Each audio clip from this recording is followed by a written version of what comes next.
ಪ್ರಿಯ ವೀಕ್ಷಕರೇ, ನಿಮ್ಮ ಪ್ರಶ್ನೆಗೆ ನಮ್ಮ ಉತ್ತರ ಈ ಕಾರ್ಯಕ್ರಮಕ್ಕೆ ತಮಗೆಲ್ಲರಿಗೂ ಸುಸ್ವಾಗತ.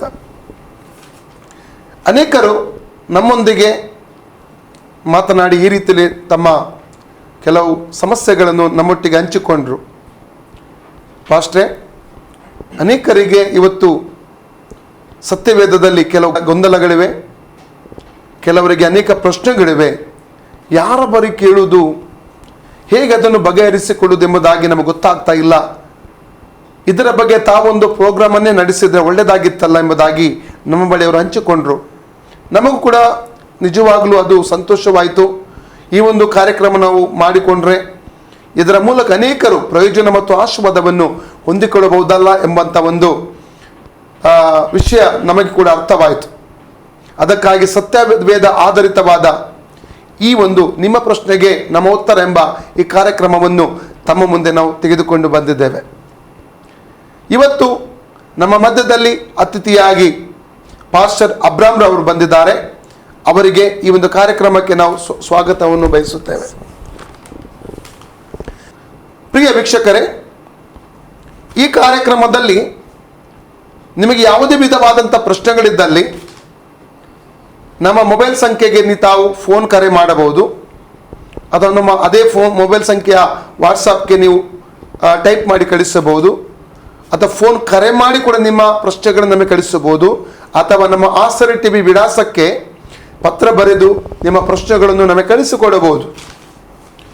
ಮತ್ತು ಪ್ರತಿ ಭಾನುವಾರ 9 ರಿಂದ 10 ಗಂಟೆ ಈ ಕಾರ್ಯಕ್ರಮದಲ್ಲಿ ನಾವು ತಮಗೆ ಇದರ ಉತ್ತರವನ್ನು ದೇವರ ವಾಕ್ಯದಲ್ಲಿ ನುರಿತಂತಹ ದೇವ ಸೇವಕರ ಮೂಲಕವಾಗಿ ತಮಗೆ ಇದರ ಉತ್ತರವನ್ನು ಕೊಡಲಿಕ್ಕೆ ನಾವು ಸಿದ್ಧರಾಗಿದ್ದೇವೆ. ಇವತ್ತಿನ ಪ್ರಶ್ನೆಯನ್ನು ನಮಗೆ ಕಳಿಸಿದವರು ಚಾರ್ಲ್ಸ್ ಜತ್ತನ್ನ, ಮಂಗಳೂರು. ರಕ್ಷಣೆಗೆ ಸಂಬಂಧವಾಗಿ ಕೆಲವೊಂದು ಪ್ರಶ್ನೆಗಳನ್ನು ನಮಗೆ ಅವರು ಕಳಿಸಿಕೊಟ್ಟಿದ್ದಾರೆ. ತುಂಬ ಸಂತೋಷ. ಅದರ ಬಗ್ಗೆ ವಿವರಣೆ ಕೊಡಲಿಕ್ಕೆ, ಉತ್ತರ ಕೊಡಲಿಕ್ಕೆ ನಮ್ಮ ಮಧ್ಯದಲ್ಲಿ ಪಾಸ್ಟರ್ ಅಬ್ರಾಮರು ಕೂಡ ಇದ್ದಾರೆ. ಮೊದಲ ಅವರ ಪ್ರಶ್ನೆಯಾಗಿದೆ, ರಕ್ಷಣೆ ಎಂದರೆ ಏನು? ಪಾಸ್ಟರ್, ಅವರು ಕೇಳಿದ ಮೊದಲ ಪ್ರಶ್ನೆ, ರಕ್ಷಣೆ ಅಂದರೆ ಏನು? ಅವರ ಪ್ರಶ್ನೆ ತುಂಬ ಒಳ್ಳೆಯ ಪ್ರಶ್ನೆ. ಯಾಕಂತ ಹೇಳಿದರೆ ಇದು ಕ್ರೈಸ್ತರಲ್ಲಿ ಬಹಳಷ್ಟು ಜನರಿಗೆ ಗೊತ್ತಿಲ್ಲದಂಥ ಒಂದು ಉತ್ತರ ಕೂಡ ಆಗಿರುತ್ತದೆ. ಭಾಳಷ್ಟು ಜನರು ರಕ್ಷಣೆಯ ಬಗ್ಗೆ ಇದುವರೆಗೆ ಕೇಳದವರು ಕೂಡ ಇದ್ದಾರೆ. ಆದರೆ ಸತ್ಯವೇದದಲ್ಲಿ ನಾವು ರಕ್ಷಣೆಯ ಬಗ್ಗೆ ಬಹಳಷ್ಟು ಮಾಹಿತಿಯನ್ನು ಯೇಸು ಕ್ರಿಸ್ತನ ವಾಕ್ಯಗಳ ಮೂಲಕ ಅಥವಾ ಸತ್ಯವೇದದ ವಾಕ್ಯಗಳ ಮೂಲಕ ನಮಗೆ ತಿಳಿದುಕೊಳ್ಳಲಿಕ್ಕೆ ಸಾಧ್ಯವಾಗ್ತದೆ. ಈ ರಕ್ಷಣೆ ಎಂಬಂಥ ಆ ಒಂದು ಶಬ್ದದ ಅರ್ಥವೇ ಯಾವುದೋ ಒಂದು ನಿರ್ದಿಷ್ಟವಾದಂಥ ಒಂದು ಶಿಕ್ಷೆಯಿಂದ ಅಥವಾ ಕಷ್ಟದಿಂದ ಅಥವಾ ಒಂದು ಸಮಸ್ಯೆಯಿಂದ ಬಿಡುಗಡೆ ಎಂಬಂಥ ಒಂದು ಅರ್ಥವನ್ನು ನಮಗೆ ಕಂಡುಕೊಳ್ಳಲಿಕ್ಕೆ ಸಾಧ್ಯವಾಗ್ತದೆ. ಸತ್ಯವೇದದಲ್ಲಿ ನಾವು ನೋಡುವಾಗ ದೇವರು ಮನುಷ್ಯನನ್ನು ಸೃಷ್ಟಿ ಮಾಡಿ ಏದೇನ್ ತೋಟದಲ್ಲಿ ಇಟ್ಟಂಥ ಸಮಯದಲ್ಲಿ ಅವರಲ್ಲಿ ಯಾವ ಒಂದು ಪಾಪ ಇರಲಿಲ್ಲ ಎಂಬುದಾಗಿ ನಮಗೆ ಕಂಡುಕೊಳ್ಳಲಿಕ್ಕೆ ಸಾಧ್ಯವಾಗ್ತದೆ. ಆದರೆ ಮನುಷ್ಯನು ಪಾಪ ಮಾಡಿ ದೇವರ ಒಂದು ಮಹಿಮೆಯನ್ನು ಕಳೆದುಕೊಂಡಾಗ ಅವನು ಶಿಕ್ಷೆಗೆ ಗುರಿಯಾಗ್ತಾನೆ ಎಂಬುದಾಗಿ ನಮಗೆ ಕಂಡುಕೊಳ್ಳಲಿಕ್ಕೆ ಸಾಧ್ಯವಾಗ್ತದೆ. ಒಂದು, ಮೊದಲನೇದಾಗಿ ಅವನ ಶರೀರಕ್ಕೆ ಮರಣ ಸಂಭವಿಸ್ತಾ ಇದೆ. ಎರಡನೇದಾಗಿ ಅವನ ಆತ್ಮಕ್ಕೆ ಮರಣ ಸಂಭವಿಸ್ತಾ ಇದೆ. ಅಥವಾ ಅವನು ಶಿಕ್ಷೆಗೆ ಗುರಿಯಾಗ್ತಾ ಇದ್ದಾನೆ, ಮರಣಕ್ಕೆ ಗುರಿಯಾಗ್ತಾ ಇದ್ದಾನೆ. ಆ ಒಂದು ಮರಣದಿಂದ, ಆ ಒಂದು ಶಿಕ್ಷೆಯಿಂದ ತಪ್ಪಿಸುವಂಥ ಕಾರ್ಯಕ್ರಮವನ್ನು ದೇವರೇ ಹಮ್ಮಿಕೊಂಡಿರುವಂಥದ್ದನ್ನು ನಮಗೆ ಸತ್ಯವೇದದಲ್ಲಿ, ಬೈಬಲ್ದಲ್ಲಿ ನಮಗೆ ಕಂಡುಕೊಳ್ಳಲಿಕ್ಕೆ ಸಾಧ್ಯವಾಗ್ತದೆ. ಆ ಒಂದು ಶಿಕ್ಷೆಯಿಂದ ತಪ್ಪಿಸುವಂಥ ದೇವರ ಕಾರ್ಯವನ್ನು ಸತ್ಯವೇದದಲ್ಲಿ ರಕ್ಷಣೆ ಎಂಬುದಾಗಿ ಕರೀತಾ ಇದ್ದಾರೆ ಎಂಬುದಾಗಿ ನಮಗೆ ಕಂಡುಕೊಳ್ಳಲಿಕ್ಕೆ ತಾವು ಹೇಳಿದ್ರಿ. ಯಾವ ಮರಣ? ಮೊದಲನೇದಾಗಿ ಅದು ಶರೀರಕ್ಕೆ ಸಂಭವಿಸಿದಂಥ ಮರಣ. ದೇವರು ಹೇಳ್ತಾರೆ ಆದಾಮನಿಗೆ, ನೀನು ಆ ಮರದ ಹಣ್ಣನ್ನು ತಿನ್ನುವಂಥ ದಿನದಲ್ಲಿ ಸಾಯುವೆ ಎಂಬುದಾಗಿ. ಆದರೆ ನಾವು ನೋಡ್ತೇವೆ ಆ ನಿಜವಾದಂಥ ಅಥವಾ ಏನು ಹೇಳ್ಬೋದು, ಅದರ ಅಕ್ಷರಿಕವಾದಂಥ ಅರ್ಥದಲ್ಲಿ ಆ ದಿನದಲ್ಲಿ ಅವನು ಸಾಯದಿದ್ರೂ ಕೂಡ ಅವನು ಒಂದು 1000 ವರ್ಷ ತುಂಬುವುದಕ್ಕಿಂತ ಮುಂಚಿತವಾಗಿ ಅವನು ಮರಣವನ್ನು ಹೊಂದಿಕೊಳ್ತಾ ಇದ್ದಾನೆ. ದೇವರ ವಾಕ್ಯದಲ್ಲಿ ನೋಡ್ತೇವೆ, ದೇವರಿಗೆ ಒಂದು ದಿನವು 1000 ವರ್ಷದ ಹಾಗೆ, ಹಾಗೆ 1000 ವರ್ಷ ಅಂತೇಳಿ ಒಂದು ದಿನದ ಹಾಗೆ ಎಂಬುದಾಗಿ ಕೂಡ ನೋಡ್ತೇವೆ. ಆ ಅರ್ಥದಲ್ಲಿ ಅವನು ಒಂದು ದಿನ ಪೂರ್ತಿಯಾಗಿ ಬದುಕಲಿಲ್ಲ. ಅವನು 930 ವರ್ಷವಾದಾಗ ಆದಾಮನು ಸಾಯ್ತಾ ಇದ್ದಾನೆ. ಅದು ಶರೀರಕ್ಕೆ ಸಂಭವಿಸಿದಂಥ ಮರಣ. ಎರಡನೇದಾಗಿ ದೇವರೊಂದಿಗೆ ಇದ್ದಂಥ ಒಂದು ಸಂಬಂಧವನ್ನು ಅವನು ಆ ದಿನದಲ್ಲಿ ತಪ್ಪಿಸಿಕೊಂಡ, ಅಥವಾ ಆ ಸಂಬಂಧ ಅವನಿಗೆ ಕಳೆದು ಹೋಯಿತು. ಅದು ಒಂದು ಆತ್ಮಿಕ ಮರಣ ಎಂಬುದಾಗಿ ನಾವು ಆತ್ಮದ ಮರಣ ಎಂಬುದಾಗಿ ನಾವು ನೋಡ್ಲಿಕ್ಕೆ ಪಾಪ ಮಾಡಿದಾಗಲೇ ಆತನು ಆತ್ಮದಲ್ಲಿ ಸತ್ತು ಹೋದ. ಹೌದು, ಪಾಪ ಮಾಡಿದಾಗಲೇ ಅವನು ಆತ್ಮಿಕ ಮನುಷ್ಯ. ಒಂದು ಹೇಳ್ತದೆ, ನಾವು ಪಾಪ ಮತ್ತು ಅಪರಾಧಗಳಿಂದ ಸತ್ತು ಹೋಗಿದ್ದೆವು. ಹೌದು ಅಲ್ಲ? ಹೌದು, ಆ ಪಾಪ ಮತ್ತು ಅಪರಾಧಗಳಿಂದ ಸತ್ತು ಹೋಗಿದ್ದೆವು. ಈಗ ಸತ್ತು ಹೋದಂಥ ನಮ್ಮನ್ನು ತಿರುಗಿ ನಮಗೆ ಜೀವ ಕೊಡುವಂಥ ಅಥವಾ ನಮ್ಮನ್ನು ಉಜ್ಜೀವನಗೊಳಿಸುವಂಥ ಒಂದು ಕಾರ್ಯವನ್ನು ದೇವರು ಮಾಡ್ತಾ ಇದ್ದಾರೆ. ಅದನ್ನು ರಕ್ಷಣೆ ಎಂಬುದಾಗಿ ಅದಕ್ಕೆ ಒಂದು ಶಬ್ದವನ್ನು ಅಥವಾ ಒಂದು ಪದವನ್ನು ದೇವರ ವಾಕ್ಯದಲ್ಲಿ ಬಳಸಿರುವುದನ್ನು ನಮಗೆ ಕಂಡುಕೊಳ್ಳಲಿಕ್ಕೆ ಸಾಧ್ಯವಾಗ್ತದೆ. ಈಗ ಮೂರನೇ ಮರಣದ ಬಗ್ಗೆ ನಾವು ನೋಡುವಾಗ ಸತ್ಯವೇದದ 21ನೇ ಅಧ್ಯಾಯ, ಪ್ರಕಟಣೆ ಗ್ರಂಥ 21ನೇ ಅಧ್ಯಾಯ ಅದರ 8ನೇ ವಾಕ್ಯದಲ್ಲಿ ನಾವು ನೋಡ್ತೇವೆ. ಅಲ್ಲಿ ಸ್ಪಷ್ಟವಾಗಿ ಈ ಪ್ರಕಾರ ಬರೆಯಲಾಗಿದೆ, ಅದು ಎರಡನೇ ಮರಣ ಎಂಬುದಾಗಿ. ಅಂದರೆ ಅಲ್ಲಿ 8ನೇ ವಾಕ್ಯದಲ್ಲಿ, ಆದರೆ ಹೇಡಿಗಳು, ನಂಬಿಕೆ ಇಲ್ಲದವರು, ಅಸಹ್ಯವಾದದಲ್ಲಿ ಸೇರಿದವರು, ಕೊಲೆಗಾರರು, ಜಾರರು, ಮಾಟಗಾರರು, ವಿಗ್ರಹ ಆರಾಧಕರು, ಎಲ್ಲ ಸುಳ್ಳುಗಾರರು, ಇವರಿಗೆ ಸಿಕ್ಕುವ ಪಾಲು ಬೆಂಕಿ ಗಂಧಕಗಳುರಿಯುವ ಕೆರೆಯೇ, ಅದು ಎರಡನೆಯ ಮರಣವು ಎಂಬುದಾಗಿ. ಆ ಎರಡನೇ ಮರಣದ ಬಗ್ಗೆ 20ನೇ ಅಧ್ಯಾಯದಲ್ಲಿ ಕೂಡ ನಮಗೆ ಕಂಡುಕೊಳ್ಳಲಿಕ್ಕೆ ಸಾಧ್ಯವಾಗ್ತದೆ. ಪ್ರಕಟಣೆ 20ನೇ ಅಧ್ಯಾಯ ಅದರ 14ನೇ ವಾಕ್ಯದಲ್ಲಿ 13ನೇ ವಾಕ್ಯದಿಂದ ಓದುವಾಗ, ಮೃತ್ಯುವು ಪಾತಾಳವು ತಮ್ಮ ವಶದಲ್ಲಿದ್ದ ಸತ್ತವರನ್ನ ಒಪ್ಪಿಸಿದವು. ಅವರಲ್ಲಿ ಪ್ರತಿಯೊಬ್ಬನಿಗೆ ಅವನವನ ಕೃತ್ಯಗಳ ಪ್ರಕಾರ ನ್ಯಾಯ ತೀರ್ಪಾಯಿತು. ಆಮೇಲೆ ಮೃತ್ಯು ಪಾತಾಳು ಬೆಂಕಿಯ ಕೆರೆಗೆ ದೊಬ್ಬಲ್ಪಟ್ಟವು. ಆ ಬೆಂಕಿಯ ಕೆರೆಯೇ ಎರಡನೆಯ ಮರಣವು. ಯಾವನ ಹೆಸರು ಜೀವಬಾಧಿರ ಪಟ್ಟಿಯಲ್ಲಿ ಬರದದಾಗಿ ಕಾಣಲಿಲ್ಲವೋ ಅವನು ಬೆಂಕಿಯ ಕೆರೆಗೆ ದೊಬ್ಬಲ್ಪಟ್ಟನು ಎಂಬ. ಹಾಗಾದ್ರೆ ತಾವು ಹೇಳುವ ಪ್ರಕಾರ ಮೂರು ವಿಧವಾದ ಮರಣಗಳಿವೆ. ಹೌದು, ಒಂದು ಶರೀರ ಮರಣ, ಎರಡನೇದು ಆತ್ಮ ಮರಣ, ಮೂರನೇದು ನಿತ್ಯವಾದ ಮರಣ ಅಲ್ಲ? ಹೌದು, ಶರೀರಕ್ಕೆ ಮರಣ ಬರ್ತದೆ, ಅದಕ್ಕಿಂತ ಮುಂಚೆ ಮನುಷ್ಯನಿಗೆ ಆತ್ಮ ಮರಣದಲ್ಲಿ ಇರ್ತಾನೆ. ಹೌದು, ನಂತರ ಆತನು ಶರೀರ ಬಿಟ್ಟಾಗ ನಿತ್ಯ ಮರಣಕ್ಕೆ ಆತನು ಹೋಗ್ತಾನೆ. ನಿತ್ಯ ಮರಣ ಎಂದರೆ ಬೆಂಕಿ ಗಂಧಕಗಳಿಂದ ಉರಿಯುವ ಕೆರೆ, ನರಕ, ನಿತ್ಯ ನರಕ ತಾವು ಹೇಳುವ ಪ್ರಕಾರ ಅಲ್ಲ? ಹೌದು ಹೌದು. ಪಾಸ್ಟ್ರೆ, ಈಗ ನಿಜವಾದಂತ ಮನುಷ್ಯ ಆತ್ಮವ ಶರೀರವ?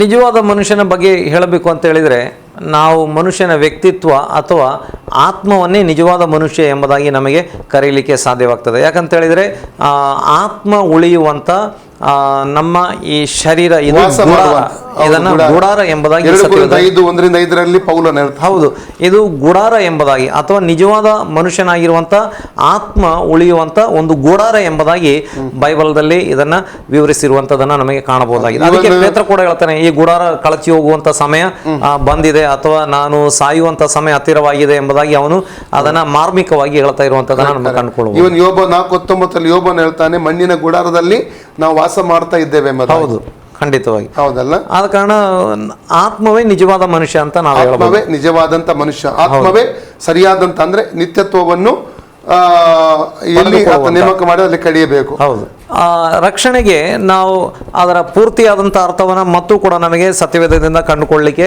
ನಮಗೆ ಸಾಧ್ಯವಾಗ್ತದೆ.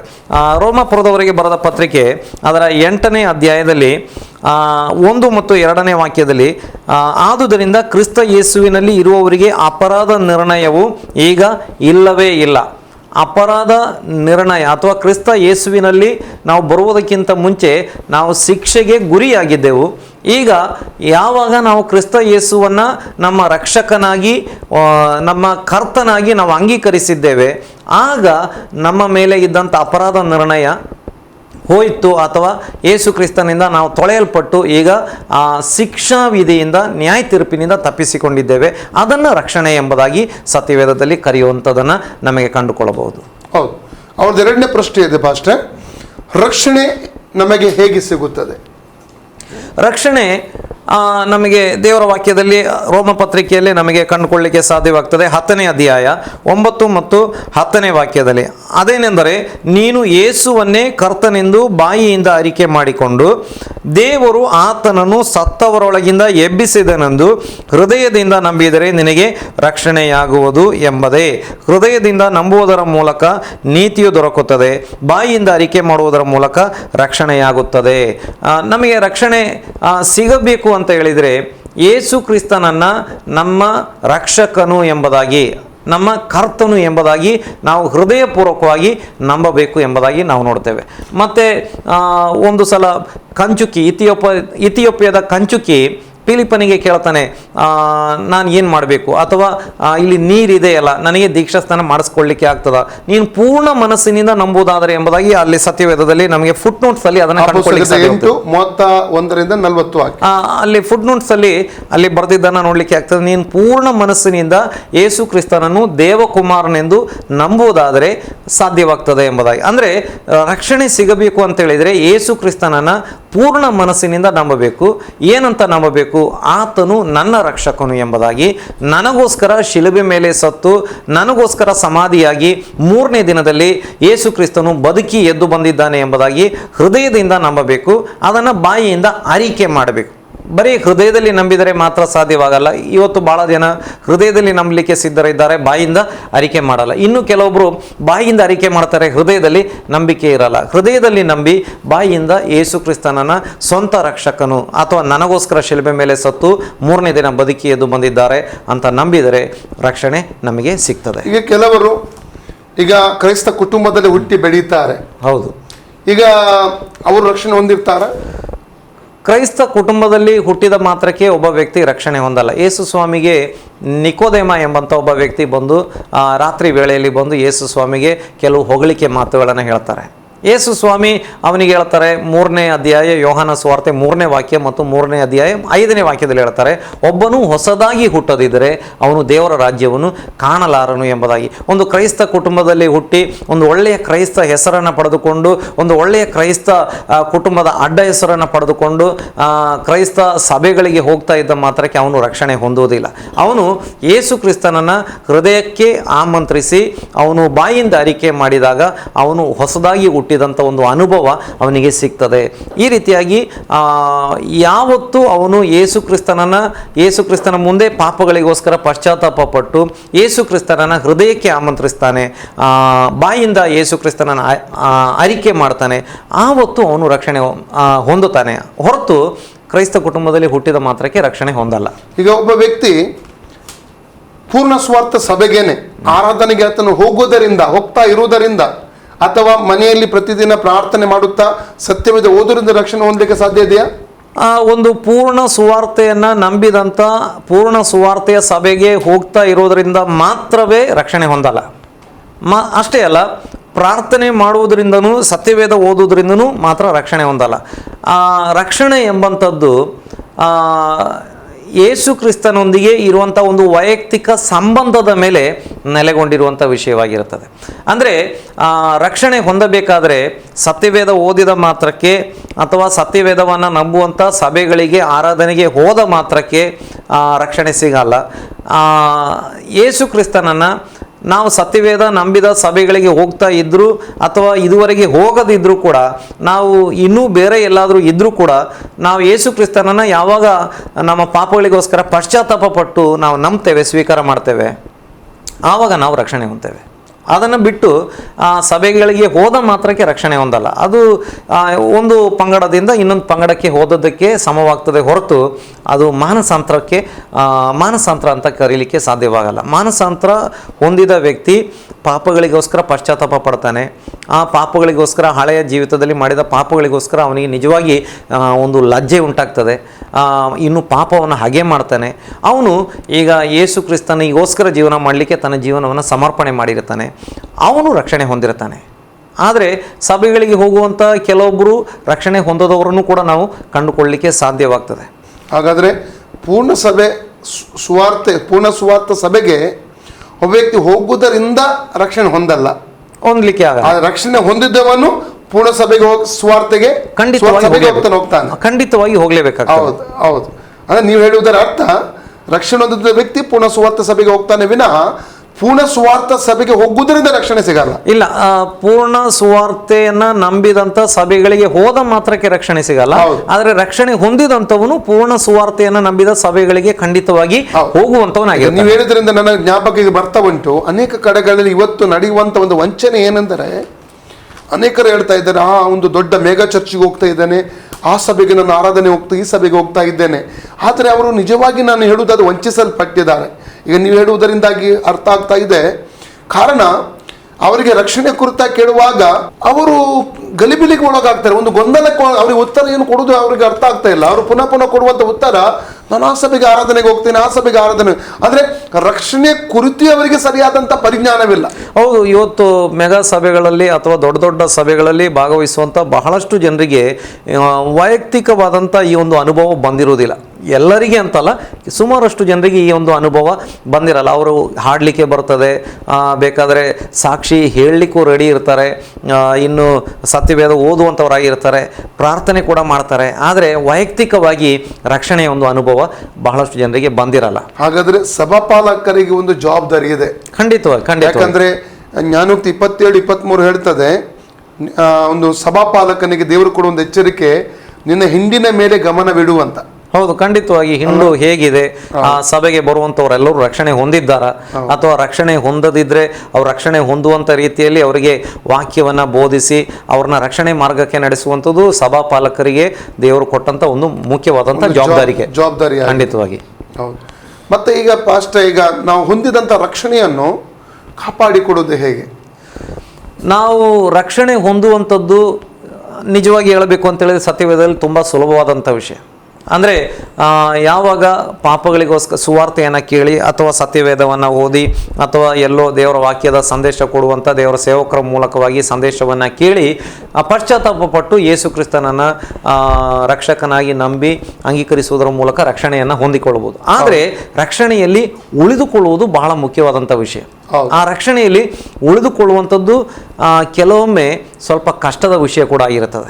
ಅಂದರೆ ರಕ್ಷಣೆ ಹೊಂದಿದಂಥ ವ್ಯಕ್ತಿ ಪಾಪವನ್ನು ಹಾಗೆ ಮಾಡಬೇಕಾಗ್ತದೆ, ಮತ್ತು ಆ ರಕ್ಷಣೆ ಹೊಂದಿದಂಥ ವ್ಯಕ್ತಿ ಪಾಪವನ್ನು ಹಾಗೆ ಮಾಡುವವನೂ ಆಗಿರ್ತಾನೆ.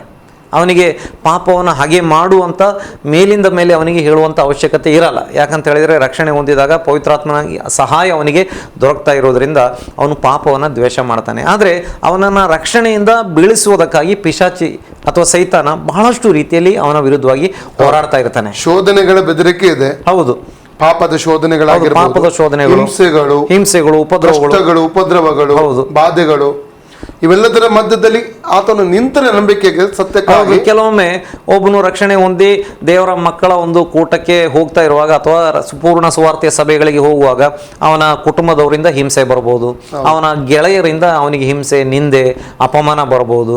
ಇನ್ನು ಅವನು ಕೆಲಸ ಮಾಡ್ತಿರುವಂಥ ಜಾಬ್ ಮಾಡ್ತಾ ಇರುವಂಥ ಸ್ಥಳದಿಂದ ಅವನಿಗೆ ವಿರೋಧಗಳು ಬರ್ಬೋದು, ಅಥವಾ ಕೆಲವೊಮ್ಮೆ ಪ್ರಮೋಷನ್ ಸಿಗಬೇಕಾದಂಥ ಸ್ಥಳದಲ್ಲಿ ಅವನಿಗೆ ಪ್ರಮೋಷನ್ಗೆ ಬದಲು ಡಿಮೋಷನ್ ಆದರೆ ಆಗ್ಬೋದು. ಖಂಡಿತ. ಕೆಲವೊಮ್ಮೆ ನೌಕರಿಯಿಂದ ಅವನನ್ನು ತೆಗೆದು ಹಾಕಿದ್ರು ಆಗ್ಬೋದು. ಅಂದರೆ ಇನ್ನು ಅಪಮಾನ, ಕೆಲವೊಮ್ಮೆ ಹೆಂಡತಿಯಿಂದನೇ ವಿರೋಧ ಬರ್ಬೋದು, ಗಂಡನಿಂದ ಬರ್ಬೋದು, ಮಕ್ಕಳಿಂದ ಬರ್ಬೋದು. ಅಂದರೆ ವಿವಿಧ ರೀತಿಯಲ್ಲಿ ಶಾರೀರಿಕ ಮಾನಸಿಕವಾದಂಥ ಹಿಂಸೆಗಳು, ಕುಗ್ಗಿಸುವಿಕೆಗಳು ಜೀವಿತಕ್ಕೆ ಬರ್ತದೆ. ಇವೆಲ್ಲವುಗಳಲ್ಲಿ ಕರ್ತನ ವಾಕ್ಯವನ್ನು, ಪವಿತ್ರಾತ್ಮನ ಸಹಾಯವನ್ನು, ದೇವರ ಕೃಪೆಯನ್ನು ಹೊಂದಿಕೊಂಡು ರಕ್ಷಣೆಯಲ್ಲಿ ನಿಲ್ಲಬೇಕು. ಅಂದ್ರೆ ಅನೇಕ ಸತ್ಯವೇದ ವಾಕ್ಯಗಳನ್ನು ನೋಡ್ತೇವೆ, ನಿಂತ್ರೆ ಮಾತ್ರ. ಹೌದು, ನಿಂತ್ರೆ ಮಾತ್ರ ನಾವು ರಕ್ಷಣೆ ಹೊಂದುವುದಕ್ಕೆ. ಯೇಸು ಸ್ವಾಮಿ ಹೇಳ್ತಾರೆ, ಕಡೆಯವರೆಗೆ ತಾಳಿಕೊಳ್ಳುವವನು ರಕ್ಷಣೆ ಹೊಂದುತ್ತಾನೆ. 24:13. ಹೌದು, ಕಡೆಯವರೆಗೆ ತಾಳಿಕೊಳ್ಳುವವನು ರಕ್ಷಣೆ ಹೊಂದುತ್ತಾನೆ. ಅಂದರೆ ತಾಳಿಕೊಳ್ಳಬೇಕಾಗ್ತದೆ. ನಮಗೆ ಸ್ವಲ್ಪ ತಾಳಿಕೊಳ್ಳುವಂಥ ಸಹಿಷ್ಣುತೆ ಅಥವಾ ಹಿಂಸೆಗಳ ಮೂಲಕ, ಉಪದ್ರವಗಳ ಮೂಲಕ ದಾಟಿ ಹೋಗುವಾಗ ಅದನ್ನು ತಾಳ್ಕೊಳ್ಳಿಕ್ಕೆ. ಮತ್ತೊಂದು ವಿಷಯ, ರಕ್ಷಣೆ ಹೊಂದುವಂಥವನಿಗೆ ದೇವರ ಸಹಾಯ ದೊರಕ್ತದೆ. ಅದರಲ್ಲಿ ನಿಂತುಕೊಳ್ಳಿಕ್ಕೆ ದೇವರು ಸಹಾಯ ಮಾಡ್ತಾನೆ. ರಕ್ಷಣೆ ಹೊಂದುವುದಕ್ಕಿಂತ ಪೂರ್ವದಲ್ಲಿ ಕೆಲವೊಮ್ಮೆ ಪ್ರಶ್ನೆ ಬರ್ತದೆ, ಇಲ್ಲ ಪಾಸ್ಟರ್, ಅದು ರಕ್ಷಣೆ ಹೊಂದಿಕೊಂಡು ರಕ್ಷಣೆಯಲ್ಲಿ ನಿಲ್ಲುವುದು ಕಷ್ಟ ಆಗ್ತದೆ, ನಮಗೆ ಹಾಗೆಲ್ಲ ಜೀವನ ಮಾಡಲಿಕ್ಕೆ ಆಗಲ್ಲ. ಆದರೆ ನಾವು ರಕ್ಷಣೆ ಹೊಂದಿದಾಗ ಆ ಸಮಯದಿಂದಲೇ ಪವಿತ್ರಾತ್ಮ ನಮಗೆ ಸಹಾಯ ಮಾಡುವಂಥವನು ಆಗಿರ್ತಾನೆ. ಹೌದು. ಅಂದರೆ ನಾನು ಈಗ ಒಂದು ಜ್ಞಾಪಕಕ್ಕೆ ಬರ್ತಾ ಉಂಟು, ಬೆಂಗಳೂರಿನಲ್ಲಿ ಇದು ಕೆಲವು ವರ್ಷಗಳ ಹಿಂದೆ ನಡೆದಂಥ ಒಂದು ಘಟನೆ. ಬ್ಯಾಂಗ್ಳೂರಿನ ಒಂದು ಹಳ್ಳಿಯಲ್ಲಿ ಒಂದು ಕುಟುಂಬ ವಾಸ ಮಾಡ್ತಾ ಇತ್ತು. ಆ ಕುಟುಂಬದಲ್ಲಿ ಇರುವಂಥ ಒಂದು ಮಗಳು ರಕ್ಷಣೆ ಹೊಂದಿದ್ಲು. ಅವಳು ಕಾಲೇಜಿಗೆ ಹೋಗ್ತಾ ಇದ್ಲು. ಆದರೆ ಅವರಿಗೆ ಕಾಲೇಜಿಗೆ ಹೋಗ್ಲಿಕ್ಕೆ ಸಿಟಿಗೆ ದೂರ ಇರುವ ನಿಮಿತ್ತ ಆ ಮಗಳನ್ನು ಆ ಸಿಟಿಯಲ್ಲಿ, ಬ್ಯಾಂಗ್ಳೂರು ಸಿಟಿಯಲ್ಲಿರುವಂಥ ಹಾಸ್ಟೆಲಲ್ಲಿ ಹಾಕಿದ್ರು. ಅವಳು ಪ್ರತಿ ಶುಕ್ರವಾರ ರಾತ್ರಿ ಮನೆಗೆ ಬರ್ತಾ ಇದ್ಲು ಮತ್ತು ಪ್ರತಿ ಸೋಮವಾರ ದಿವಸ ಅವಳು ಕಾಲೇಜಿಗೆ ಅಲ್ಲಿ ಹೋಗ್ತಾ ಇದ್ಲು. ಅಲ್ಲಿಂದ ಒಂದು ವಾರ ಆ ಒಂದು ವಸತಿ ನಿಲಯದಲ್ಲಿ, ಆ ಒಂದು ಹಾಸ್ಟೆಲಲ್ಲಿ ಅವಳು ವಾಸ ಮಾಡ್ತಾ ಇದ್ಲು. ಹಾಗೆ ಒಂದು ಅನ್ಯ ಕುಟುಂಬದಿಂದ ರಕ್ಷಣೆ ಹೊಂದಿದಂತಹ ಒಂದು ಸಹೋದರಿ, ಈ ಸಹೋದರಿಗೆ ಯಾವಾಗಲೂ ಸತ್ಯವೇದದಲ್ಲಿರುವಂಥ ವಾಕ್ಯಗಳನ್ನು ಹೇಳ್ತಾ ಇದ್ಲು. ಆ ಸಹೋದರಿ ಇವಳಿಗೆ ರಕ್ಷಣೆ ಈ ಬಗ್ಗೆ ಹೇಳುವಾಗ ಕೋಪ ಬರ್ತಾ ಇತ್ತು. ನಾನು ಕ್ರೈಸ್ತ ಕುಟುಂಬದಲ್ಲೇ ನಾನು ಹುಟ್ಟಿ ಬೆಳೆದಿದ್ದೇನೆ, ನನಗೆ ಯಾಕೆ ಇವಳು ದೇವರ ವಾಕ್ಯ ಹೇಳ್ತಾಳೆ? ಸಾಂಪ್ರದಾಯಿಕ ಕ್ರೈಸ್ತ ಅದು ಮನಸ್ಸಲ್ಲಿ ಅವಳಿಗೆ ಅರ್ಥ ಆಗ್ತಾ ಇತ್ತು, ಇವಳು ಹೇಳುವುದೆಲ್ಲ ಸತ್ಯ, ಅದು ಇವನು ಏನೆಲ್ಲ ಹೇಳ್ತಾ ಇದ್ದ ಅದೆಲ್ಲ ನನಗೆ ಗೊತ್ತಿಲ್ಲ ಅಂತ ಈ ಒಳಗೊಳಗೆ ಅನ್ನಿಸ್ತಾ ಇತ್ತು. ಹೀಗೆ ಏನಾಯ್ತಂದ್ರೆ ಒಂದು ದಿವಸ ಆ ಸಹೋದರಿ ಹೋಗುವಂತ ಸಭೆಗೆ ಈ ಒಂದು ಸಹೋದರಿಯನ್ನು ತನ್ನ ಸ್ನೇಹಿತೆಯನ್ನು ಕರ್ಕೊಂಡು ಹೋದ್ಲು. ಅಲ್ಲಿ ಅವತ್ತು ಆ ವಾಕ್ಯವನ್ನು ಕೇಳಿದ ನಮ್ಮ ದೇವರ ವಾಕ್ಯ, ಯಾಕಂದ್ರೆ ದೇವರ ವಾಕ್ಯನ ಹೇಳ್ತದೆ ಇಬ್ರಿಯ 4:12, ಇಬ್ಬಾಯಿ ಕತ್ತಿಗೆದ್ದು ಹರಿತವಾದದ್ದು, ಅದು ಕಾರ್ಯ ಸಾಧಕವಾದದ್ದು, ಅದು ಕೀಲು ಮಜ್ಜೆಗಳನ್ನು ವಿಭಾಗಿಸುವಷ್ಟು ಮಟ್ಟಿಗೆ ತುರಿ ಹೋಗುವಂಥದ್ದು. ಹೌದು. ಆ ವಾಕ್ಯವನ್ನು ಕೇಳಿದಾಗ ಅವಳು ಅವತ್ತು ಯೇಸು ಸ್ವಾಮಿಯನ್ನು ರಕ್ಷಕನ ಒಡೆಯನಾಗಿ ಅಂಗೀಕಾರ ಮಾಡಿದಳು. ಅಂಗೀಕಾರ ಮಾಡಿ ಅವಳ ಜೀವಿತದಲ್ಲಿ ಒಂದು ಬದಲಾವಣೆ ಉಂಟಾಯಿತು, ಸ್ವಭಾವದಲ್ಲಿ ಬದಲಾವಣೆ. ಅದಕ್ಕಿಂತ ಮುಂಚೆ ಪ್ರತಿ ವಾರ ಊರಿಗೆ ಹೋದಾಗ ಭಾನುವಾರ ದಿವಸ ಅವ್ರು ಬೆಳಗ್ಗೆ ಅವರ ಚರ್ಚಿಗೆ ಆರಾಧನೆಗೆ ಹೋಗೋದು. ಅವಳು ಬಟ್ಟೆ ಧರಿಸುವಂಥದ್ದು ಒಂದು ಅರ್ಧ ಬಟ್ಟೆ, ಶರೀರವೆಲ್ಲ ತೋರಿಸ್ತಿದ್ಲು. ಅದು ಇದ್ದಷ್ಟು ಲಿಪ್ಟಿಕ್ಗಳನ್ನು ಹಾಕೊಳ್ಳುವಂಥದ್ದು, ಶರೀರವನ್ನು ತೋರಿಸುವಂಥದ್ದು ಇವೆಲ್ಲ ಇತ್ತು. ಮಾತ್ರವಲ್ಲ, ಅವರವತ್ತು ಮನೆಗೆ ಈ ಹಂದಿ ಮಾಂಸ ಎಲ್ಲ ತಗೊಂಡು ಬರೋದು. ಚರ್ಚಿಂದ ಬರುವಾಗ ಬಿಯರ್ ಬಾಟ್ಲಿ, ವಿಸ್ಕಿ ಬಾಟ್ಲಿ, ಅಣ್ಣಂದಿರ ಜೊತೆಯಲ್ಲಿ ಇವಳು ಬಿಯರ್ ಕುಡಿಯುತ್ತಿದ್ಲು. ಅವರ ತಂತ ಇವರಿಗೆ ಪ್ರೋತ್ಸಾಹ ಮಾಡ್ತಾರೆ ಬಿಯರ್ ಕುಡಿಲಿಕ್ಕೆ. ಒಟ್ಟಾಗಿ ಊಟ ಮಾಡೋದು, ಅವರು ವಿಸ್ಕಿ ಕುಡಿದು ಇವಳು ಬಿಯರ್ ಕುಡಿಯೋದು ಅವ್ರ ಜೊತೆಯಲ್ಲಿ. ಮತ್ತು ಮನೆಯಲ್ಲೆಲ್ಲ ಡೆಕ್ ಎಲ್ಲ ಆಗ್ತಿದ್ರು, ಡ್ಯಾನ್ಸ್ ಮಾಡಿ ಎಲ್ಲ ಲೋಕ ಪ್ರಕಾರವಾಗಿ ಜೀವನ ಮಾಡ್ತಾ ಇದ್ದು. ಈ ಸಲ ಅವಳು ರಕ್ಷಣೆ ಹೊಂದಿ ಪುನಃ ಅವರು ವಸತಿ ನಿಲಯದಿಂದ ಆ ವಾರದಲ್ಲಿ ಊರಿಗೆ ಮನೆಗೆ ಹೋದಾಗ ತುಂಬ ಬದಲಾವಣೆ. ಮಾತಿನಲ್ಲಿ ಕೂಡ ದೀನತೆ ಇದೆ, ತಗ್ಗಿಸುವಿಕೆ ಇದೆ, ಪ್ರಾರ್ಥನೆ ಮಾಡ್ತಿದ್ದಾಳೆ. ಅವರು ಈ ಡೆಕ್ಕೆಲ್ಲ ಹಾಕ್ಕೊಂಡಿರುವಾಗ ಒಳಗೆ ರೂಮ್ಗೆ ಹೋಗಿ ಮೊಣಕಲಾಗಿ ಪ್ರಾರ್ಥಿಸೋದು, ಬೈಬಲ್ ಓದ್ತಾ ಇರೋದು, ಇವೆಲ್ಲ ನೋಡಿದಾಗ ಅವರಿಗೆ ಸಂತೋಷವಾಗೋದಕ್ಕಿಂತ ಬದಲು ಈ ಸಹೋದರಿಯ ಅಣ್ಣಂದರಿಗೆ ಮತ್ತು ತಂದೆ ತಾಯಿಗೆ ಸಂತೋಷವಾಗೋ ಬದಲು ಕೋಪ ಬಂತು. ನೀನು ಬದಲಾಗಿದ್ದಿ. ಆಗ ಅವಳು ಇರುವಂಥ ವಿಷಯ ಹೇಳಿದ್ರು, ನನಗೆ ಸತ್ಯವೇದದ ಸುವಾರ್ತೆ ಸಿಕ್ಕಿತು. ನಿಜವಾಗಿ ಹೇಳಬೇಕು ಅಂತ ಹೇಳಿದ್ರೆ ಅವರಿಗೆ ಸಂತೋಷವಾಗಬೇಕಿತ್ತು. ಅವರಿಗೆ ಕೋಪ ಬಂತು, ನಮ್ಮ ಮಗಳು ಬದಲಾಗಿದ್ದಾಳೆ ಎಂಬುದಾಗಿ. ಆಗ ಅವರು ಉಪದ್ರ ಕೊಡಲಿಕ್ಕೆ ಆರಂಭಿಸಿದ್ರು. ಅವಳು ಪ್ರಾರ್ಥನೆ ಮಾಡುವಾಗ ಜೋರು ಡೆಕ್ಕ ಹಾಕುವುದು, ಅದರ ನಂತರ ಜೋರು ಉಪದ್ರ ಕೊಡುವುದು, ಅವಳಿಗೆ ಬೈಯುವುದು, ಏನೆಲ್ಲ ತುಂಬ ನಿಂದೆ ಕೊಡೋದು, ಬೈಬಲ್ ಓದಲಿಕ್ಕೆ ಬಿಡಲ್ಲ, ಪ್ರಾರ್ಥನೆ ಮಾಡಲಿಕ್ಕೆ ಬಿಡಲ್ಲ, ಇವೆಲ್ಲ ಉಪದ್ರವಗಳು, ಈ ತಮಾಷೆ ಮಾಡೋದು, ಗೇಲಿ ಮಾಡೋದು, ಇವೆಲ್ಲ ಜಾಸ್ತಿ ಆಗ್ತಾ ಬಂತು. ಅವಳಿಗೆ ಈ ರೀತಿ ಒಂದು ಮನಸ್ಸು ಬಂತು, ನಾನು ನಂಬಿಕೆಯಲ್ಲಿ ನಿಲ್ತೇನಾ ಇಲ್ವಂತ ಒಂದು ಆಯಿತು. ಆ ವಾರ ಅವಳು ಹೋದಾಗ ವಸತಿ ನಿಲಯಕ್ಕೆ ತನ್ನ ಸ್ನೇಹಿತೊಟ್ಟಿಗೆ ವಿಷಯವನ್ನು ಹಂಚಿಕೊಂಡು ಕೊನೆಗೆ ಅವರ ಸಭಾಪಾಲಕರ ಬಳಿಗೆ ಹೋದರು. ಸಭಾಪಾಲಕರಿಗೆ ಹೇಳಿದರು, ಪಾಸ್ಟ್ರೆ ನೋಡಿ, ನಾನು ರಕ್ಷಣೆ ಹೊಂದಕ್ಕೆ ಮುಂಚೆ ಈ ರೀತಿಯ ಜೀವನ ಮಾಡ್ತಾ ಇದ್ದೆ. ಆವಾಗ ನನಗೆ ತಂದೆ ತಾಯಿಯಿಂದಲೂ ಅಣ್ಣಂದಿರು ವಿರೋಧ ಇರಲಿಲ್ಲ. ಆದರೆ ರಕ್ಷಣೆ ಹೊಂದಿ ಹೋದಾಗ ಜೀವಿತ ಬದಲಾಯಿತು. ಅವರು ಸಂತೋಷ ಪಡುವುದರ ಬದಲು ಅವರು ನನ್ನನ್ನು ವಿರೋಧಿಸ್ತಾರೆ. ಈಗ ನಾನು ಮರ್ಯಾದೆಗೆ ತಕ್ಕ ಒಬ್ಬ ಉಡುಪನ್ನು ಧರಿಸ್ತಾ ಇದ್ದೇನೆ ಮತ್ತು ಹಳೆಯ ಜೀವಿತ ಕುಡಿಯುವುದನ್ನೆಲ್ಲ ಬಿಟ್ಟಿದ್ದೇನೆ ಆದರೆ ಅವಳು ಸಂತೋಷ ಪಡ್ತಾ ಇಲ್ಲ, ನನಗೆ ಉಪದ್ರ ಕೊಡ್ತಾ ಇದ್ದಾರೆ. ಆಗ ದೇವಸೇವಕರು ಅವಳಿಗೆ ಒಂದು ವಾಕ್ಯ ತೋರಿಸಿದ್ರು, ಏನಂದರೆ 2 ತಿಮೋಥೆಯ 3:12, ಕರ್ತನಾದ ಯೇಸು ಸ್ವಾಮಿಯಲ್ಲಿ ಸದ್ಭಕ್ತರಾಗಿ ಜೀವಿಸುವುದಕ್ಕೆ ಮನಸ್ಸು ಮಾಡೋರೆಲ್ಲ ಹಿಂಸೆಗೆ ಒಳಗಾಗೋರು ಮತ್ತು ಹೇಳಿ ಅವಳಿಗೆ ವಾಕ್ಯದಲ್ಲಿ ಬಲಪಡಿಸಿದ್ರು. ನೀನು ತಾಳ್ಮೆಯಿಂದ ಸಹಿಸಿಕೋ, ಯಾಕಂದ್ರೆ ನೀನು ಮಾತ್ರ ಅಲ್ಲ, ನಿನ್ನ ಕುಟುಂಬ ಕೂಡ ರಕ್ಷಣೆ ಹೊಂದಬೇಕು, ಇದು ದೇವರ ಇಚ್ಛೆ, ನಿನ್ನಿಂದ ನಿನ್ನ ಕುಟುಂಬ ರಕ್ಷಣೆ ಹೊಂದದೆ ಎಂಬುದಾಗಿ ಹೇಳವನ್ನು ಬಲಪಡಿಸಿ ಕಳಿಸಿದ್ರು. ಅದರ ನಂತರ ಹೇಳ್ತೇನೆ, ನಂತರ ಮನೆಗೆ ಬಂದ್ಲು. ಇನ್ನೊಂದು ವಾರ ಬಂದಾಗ ಎಷ್ಟು ಪದ್ರ ಕೊಟ್ಟು ಅವಳು ಪ್ರೀತಿ ನಗ್ತಾ ಇದ್ಲು, ಪ್ರೀತಿ ತೋರಿಸ್ತಾ ಇದ್ಲು. ಒಂದು ದಿವಸ ಅವಳ ತಾಳ್ಮೆ ಎಲ್ಲ ನೋಡಿ ತಂದೆನೇ ಹೇಳಿಬಿಟ್ಲು, ಈ ವಾರ ನೀನು ಹೋಗುವಂಥ ಚರ್ಚಿಗೆ ನಾವು ಬರ್ತೇವೆ, ನಮ್ಮ ಕರ್ಕೊಂಡು ಹೋದ್ರು ಅವಳು. ಆ ವಾರದಲ್ಲಿ ಅಲ್ಲಿ ಹೋಗಿ ಅವರು ಕೂಡ ರಕ್ಷಣೆ ಹೊಂದಿ ಯೇಸುವನ್ನು ಅಂಗೀಕಾರ ಮಾಡಿದ್ರು. ಒಟ್ಟು ಕುಟುಂಬವಾಗಿ ದೀಕ್ಷಾಸ್ಥಾನ ತೆಗೆದುಕೊಂಡ್ರು. ಅವರು ನೇನೆಲ್ಲ ಮುಳುಗಿಸಿ ಒಂದು ಒಳ್ಳೆಯ ಜೀವನವನ್ನು ಅದರ ನಂತರ ಅವ್ರು ಜೀವನ ಮಾಡ್ತಾ ಇದ್ರು. ನಾನು ಯಾಕೆ ಇದನ್ನು ಹೇಳುವಾಗ ನನ್ನ ನೆನಪಿಗೆ ಬಂತು, ಅನೇಕರಿಗೆ ಈ ರೀತಿಯ ವಿರೋಧಗಳು ಬರ್ತದೆ. ಕೆಲವರು ಕೆಲಸ ತೆಗೆಯುವಂತ ಬೆದರಿಕೆಗಳು ಬರ್ತದೆ. ಕೆಲವರು ಸಪೋರ್ಟ್ ಕುಟುಂಬದವರು ಕೆಲವರ ಮಕ್ಕಳಿಗೆ ವಿದ್ಯಾಭ್ಯಾಸಕ್ಕೆ ಸಪೋರ್ಟ್ ಮಾಡುವವರು ಇರ್ತಾರೆ, ಆ ಸಪೋರ್ಟ್ ನಿಲ್ಲಿಸಿ ಬಿಡ್ತಾರೆ. ಅಂದ್ರೆ ಅವರ ಮನಸ್ಸಲ್ಲಿ ಏನಂದ್ರೆ ಅವರು ಯೇಸು ಸ್ವಾಮಿಯನ್ನು ನಂಬಿ ಅಂಗೀಕಾರ ಮಾಡಿ ಆತನ ಮಾರ್ಗ ನಡೀತಿರುವುದು ಅದು ಅವರಿಗೆ ಗೊತ್ತಾಗುವುದಿಲ್ಲ. ಅವರ ಯೋಚನೆ ಇವರು ಏನೋ ಒಂದು ಜಾತಿ ಬದಲಾವಣೆ ಮಾಡಿದ್ದಾರೆ ಅಂತ, ಇವರು ತಪ್ಪು ಮಾಡ್ತಾ ಇದ್ದಾರೆ ಅಥವಾ ಮತಾಂತರ ಹೊಂದಿದ್ದಾರೆ. ಈ ರೀತಿ ಮತಾಂತರ ಯಾರನ್ನು ಮಾಡ್ಲಿಕ್ಕೆ ಆಗುದಿಲ್ಲ, ನಾವು ಅದಕ್ಕೆ ವಿರೋಧ. ಮತ್ತೆ ಅದು ಯಾರು ಕೂಡ ಆಗೋದು ಬೇಡ. ಇಲ್ಲಿ ನಡೆಯುವಂತದ್ದು ಮಾನಸಾಂತರ, ಮನಸ್ಸಿಗೆ ಉಂಟಾಗುವ ಬದಲಾವಣೆ. ಯೇಸು ಸ್ವಾಮಿ ಮತ ಸ್ಥಾಪನೆ ಮಾಡ್ಲಿಕ್ಕೆ ಬಂದದಲ್ಲ, ಖಂಡಿತವಾಗಿ ಅಲ್ಲ. ಹೌದು. ಮತ್ತು ನಾನು ಕೂಡ ಮತದ ಬಗ್ಗೆ ನನಗೆ ಆಸಕ್ತಿ ಇಲ್ಲ, ಕ್ರೈಸ್ತ ಮತದ ಬಗ್ಗೆ ಕೂಡ ನಾನು ಎಲ್ಲಿ ಕೂಡ ನಾನು ಮಾತಾಡುವುದಿಲ್ಲ, ನನಗೆ ಅದರ ಆಸಕ್ತಿ ಇಲ್ಲ. ಯೇಸು ಸ್ವಾಮಿ ಮತಸ್ಥಾನ, ಯೇಸು ಬಂದದ್ದು ಪಾಪಿಗಳಿಗೆ ರಕ್ಷಣೆ ಕೊಡೋದಕ್ಕಾಗಿ ಬಂದ. ಖಂಡಿತವಾಗಿ. ಹೌದು. ಇವತ್ತೇನಾಗ್ತದೆ, ಯೇಸು ಸ್ವಾಮಿನ ಯಾರೆಲ್ಲ ಅಂಗೀಕಾರ ಮಾಡ್ತಾರೆ, ಅನೇಕ ವಿರೋಧಗಳನ್ನು ಅವರು ಸಹಿಸಬೇಕು. ಹೋರಾಟ. ಇನ್ನೊಂದು ಕಡೆ ಶೋಧನೆಗಳು, ಸೈತಾನ ಪಾಪದ ಶೋಧನೆಗಳನ್ನು ತಂದಾಕ್ತಾನೆ, ಪಾಪದಲ್ಲಿ ಬಿಡಿಸ್ಲಿಕ್ಕೆ ನೋಡ್ತಾನೆ, ಅನೇಕ ವಿಧವಾದ ಎರಡೂ ಕಡೆಯಿಂದಲೂ ನಾವು ಜಯದೊಂದಿಗೆ ಮುನ್ನಡೆಯಬೇಕು. ಹಾಗಾದ್ರೆ ಮಾತ್ರ ನನ್ನ ಹೇಳಿಸ್ತೆ ರಕ್ಷಣೆಯಲ್ಲಿ ನಾವು ನಿಲ್ಲುವುದಕ್ಕೆ ಸಾಧ್ಯ. ಯೇಸು ಸ್ವಾಮಿ ಅದೇ ಹೇಳ್ತಾ ಇದ್ದಾರೆ, ನನ್ನನ್ನು ಹಿಂಬಾಲಿಸುವವನು ಪ್ರತಿದಿನವೂ ತನ್ನ ಶಿಲುಬೆಯನ್ನು ಹೊತ್ತುಕೊಂಡು ನನ್ನನ್ನು ಹಿಂಬಾಲಿಸಲಿ. ಅಂದರೆ ಶಿಲುಬೆಯಲ್ಲಿ ನಮಗೆ ನಿಂದೆಯನ್ನ, ಹಿಂಸೆಯನ್ನ, ಉಪದ್ರವವನ್ನು, ಹಸಿವೆ, ದಾಹವನ್ನು, ನಗ್ನತೆ ಮತ್ತು ಆಪ್ತರು, ಬಂಧು ಬಳಗದವರು ಎಲ್ಲರೂ ಕೈ ಬಿಡುವಂಥ ಪರಿಸ್ಥಿತಿಯನ್ನು, ಆ ಒಂದು ಅರ್ಥವನ್ನು ನಮಗೆ ಶಿಲುಬೆಯಲ್ಲಿ ಕಂಡುಕೊಳ್ಳಿಕ್ಕೆ ಆಗ್ತದೆ. ನಾವು ಶಿಲುಬೆಯನ್ನು ಹೊತ್ಕೊಂಡು ನಾವು ನಮ್ಮ ಶಿಲುಬೆ ಇವತ್ತು ಮತ್ತೊಂದು ವಿಷಯವನ್ನು ನಾವು ನೋಡ್ತೇವೆ. ಯೇಸು ಸ್ವಾಮಿಯ ಶಿಲುಬೆ ಹೊರಲಿಕ್ಕೆ ಬೇಕಾದ್ರೆ ಬಹಳ ಜನ ಸಿದ್ಧರಿದ್ದಾರೆ. ಆದರೆ ಯೇಸು ಸ್ವಾಮಿ ಹೇಳ್ತಾ ಇದ್ದಾರೆ ಪ್ರತಿದಿನವೂ ತಮ್ಮ ಶಿಲುಬೆಯನ್ನು ಹೊತ್ಕೊಂಡು. ಯೇಸು ಸ್ವಾಮಿ ನಮಗೋಸ್ಕರ ತನ್ನ ಶಿಲುಬೆ ಹೊತ್ಕೊಂಡ್ರು. ಈಗ ನಾವು ಯೇಸು ಸ್ವಾಮಿಗೋಸ್ಕರ ನಮ್ಮ ಶಿಲುಬೆಯನ್ನು, ನಮ್ಮ ಸ್ವಂತ ಶಿಲುಬೆಯನ್ನು ಹೊತ್ತು. ಶಿಲುಬೆ ಅಂದ್ರೆ ಮರದ ಶಿಲುಬೆ ಅಲ್ಲ, ಅದೇ ಆ ಶಿಲುಬೆಯ ಅರ್ಥ ಅಥವಾ ಶಿಲುಬೆಯ ವಿಷಯವಾದ ಸಂದೇಶ, ಆ ಸಂದೇಶವನ್ನು ನಾವು ಹೊರಲಿಕ್ಕೆ ಸಿದ್ಧರಾಗಬೇಕು. ಕಷ್ಟಗಳು ಬಂದ್ರು, ನಿಂದೆಗಳು ಬಂದ್ರು, ಅವಮಾನಗಳು ಬಂದ್ರು, ಅಥವಾ ಯಾವುದೇ ಪರಿಸ್ಥಿತಿಯಲ್ಲಿಯೂ ಕೂಡ ನಂಬಿಕೆಯನ್ನು ಬಿಟ್ಟು ಬಿಡಬಾರದು. ಹೌದು, ನಂಬಿಕೆಗೋಸ್ಕರವಾಗಿ ನಾವು ದೃಢವಾಗಿ ನಾವು ನಿಲ್ಬೇಕು. ದೇವರ ವಾಕ್ಯತ್ತದೆ ಪ್ರಕಟಣೆ 2:10, ಸಾಯುವವರೆಗೆ ನಂಬಿಗಸ್ತನಾಗಿರು, ಜೀವ ಎಂಬ ಜಯಮಾಲೆಯನ್ನು ಹೊಂದುವಿ. ಸಾಯುವವರೆಗೆ ಮರಣ ಬಂದ್ರೂ ಕೂಡ ಸತ್ಯಕ್ಕಾಗಿ ನಾವು ನಿಲ್ಲಬೇಕು. ಖಂಡಿತವಾಗಿ ಅಲ್ಲ, ಇಬ್ರಿಯ ಪತ್ರಿಕೆ 11ನೇ ಅಧ್ಯಾಯದಲ್ಲಿ ನಂಬಿಕೆ ವೀರರ ಪಟ್ಟಿ, ಅದರಲ್ಲಿ ಕೂಡ ಇಬ್ರಿಯ 11:33-39 ವಾಕ್ಯ ಓದುವಾಗ ಕೆಲವರನ್ನು ಗರಗಸದಲ್ಲಿ ಕೊಯ್ದ್ರು, ಕೆಲವರನ್ನು ಚಿತ್ರಹಿಂಸೆ ಮಾಡಿ ಕೊಂದು ಹಾಕಿದ್ರು. ಸಾಯುವವರೆಗೆ ನಂಬಿಕೆಯನ್ನು ಬಿಡಲಿಲ್ಲ. ಅದಕ್ಕೆ ವಾಕ್ಯ ಹೇಳ್ತದೆ, ಅವರು ಆ ಬರುವ ಪ್ರತಿಫಲದ ಮೇಲೆ ಕಣ್ಣಿಟ್ಟಿದ್ದರು, ನಿತ್ಯ ಜೀವದ ಮೇಲೆ ಅವರು ಕಣ್ಣಿಟ್ಟಿದ್ರು. ಸೈತಾನನಿಗೆ ಬೇಡ ಜನರು ಈ ನಿತ್ಯ ಜೀವ ಹೊಂದಿಕೊಳ್ಳುವಂಥದ್ದು.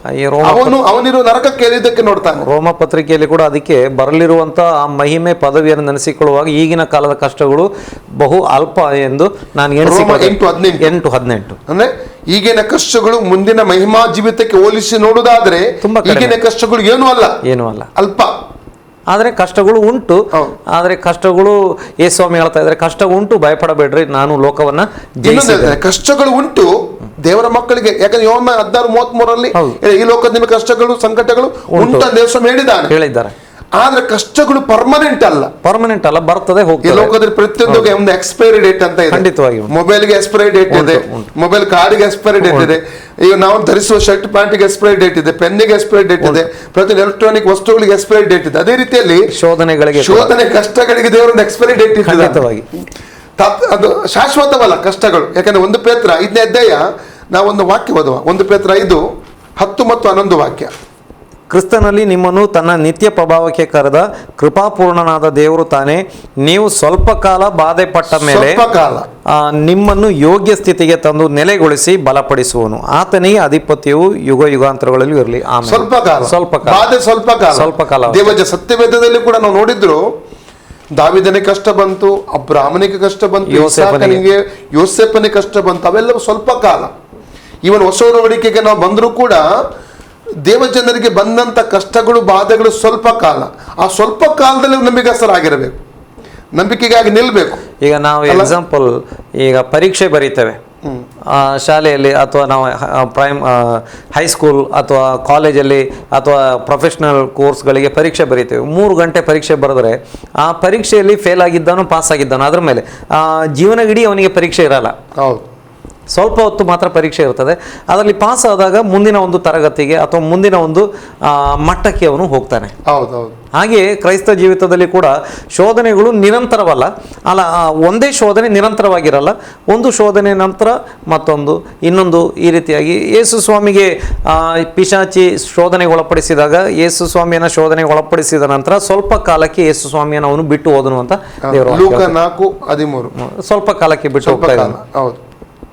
ಅಂದ್ರೆ ಅನೇಕ ವಿಧವಾದ ಶೋಧನೆ ತಂದಾಕಿದ. ಹೌದು, ನಂತರ ಅವನು ಸ್ವಲ್ಪ ಕಾಲಕ್ಕೆ ಬಿಟ್ಟು ಒಂದು ವಿರಾಮ ಶೋಧನೆಗೆ. ಹೌದು, ಅಲ್ಲಿ ನಾವು ನೋಡ್ಲಿಕ್ಕೆ ನಮಗೆ ಸಾಧ್ಯವಾಗ್ತದೆ. ಹಾಗಾದ್ರೆ ಪ್ರಿಯರೇ, ಇವತ್ತು ನಾವು ಡಿಸ್ಕಸ್ ಮಾಡ್ತಿರುವಂಥದ್ದು ರಕ್ಷಣೆಯ ವಿಷಯದಲ್ಲಿರುವಂಥ ಕೆಲವು ಪ್ರಶ್ನೆಗಳು. ಅಂದ್ರೆ ನಮಗೆ ಕೇಳಿರುವಂಥದ್ದು, ಚಾರ್ಲ್ಸ್ ಜತ್ತನ್ನ ಮಂಗಳೂರು ಎಂಬಂಥ ಸಹೋದರರು ಈ ಎಲ್ಲ ಪ್ರಶ್ನೆಗಳನ್ನು ಕೇಳಿದ್ದಾರೆ.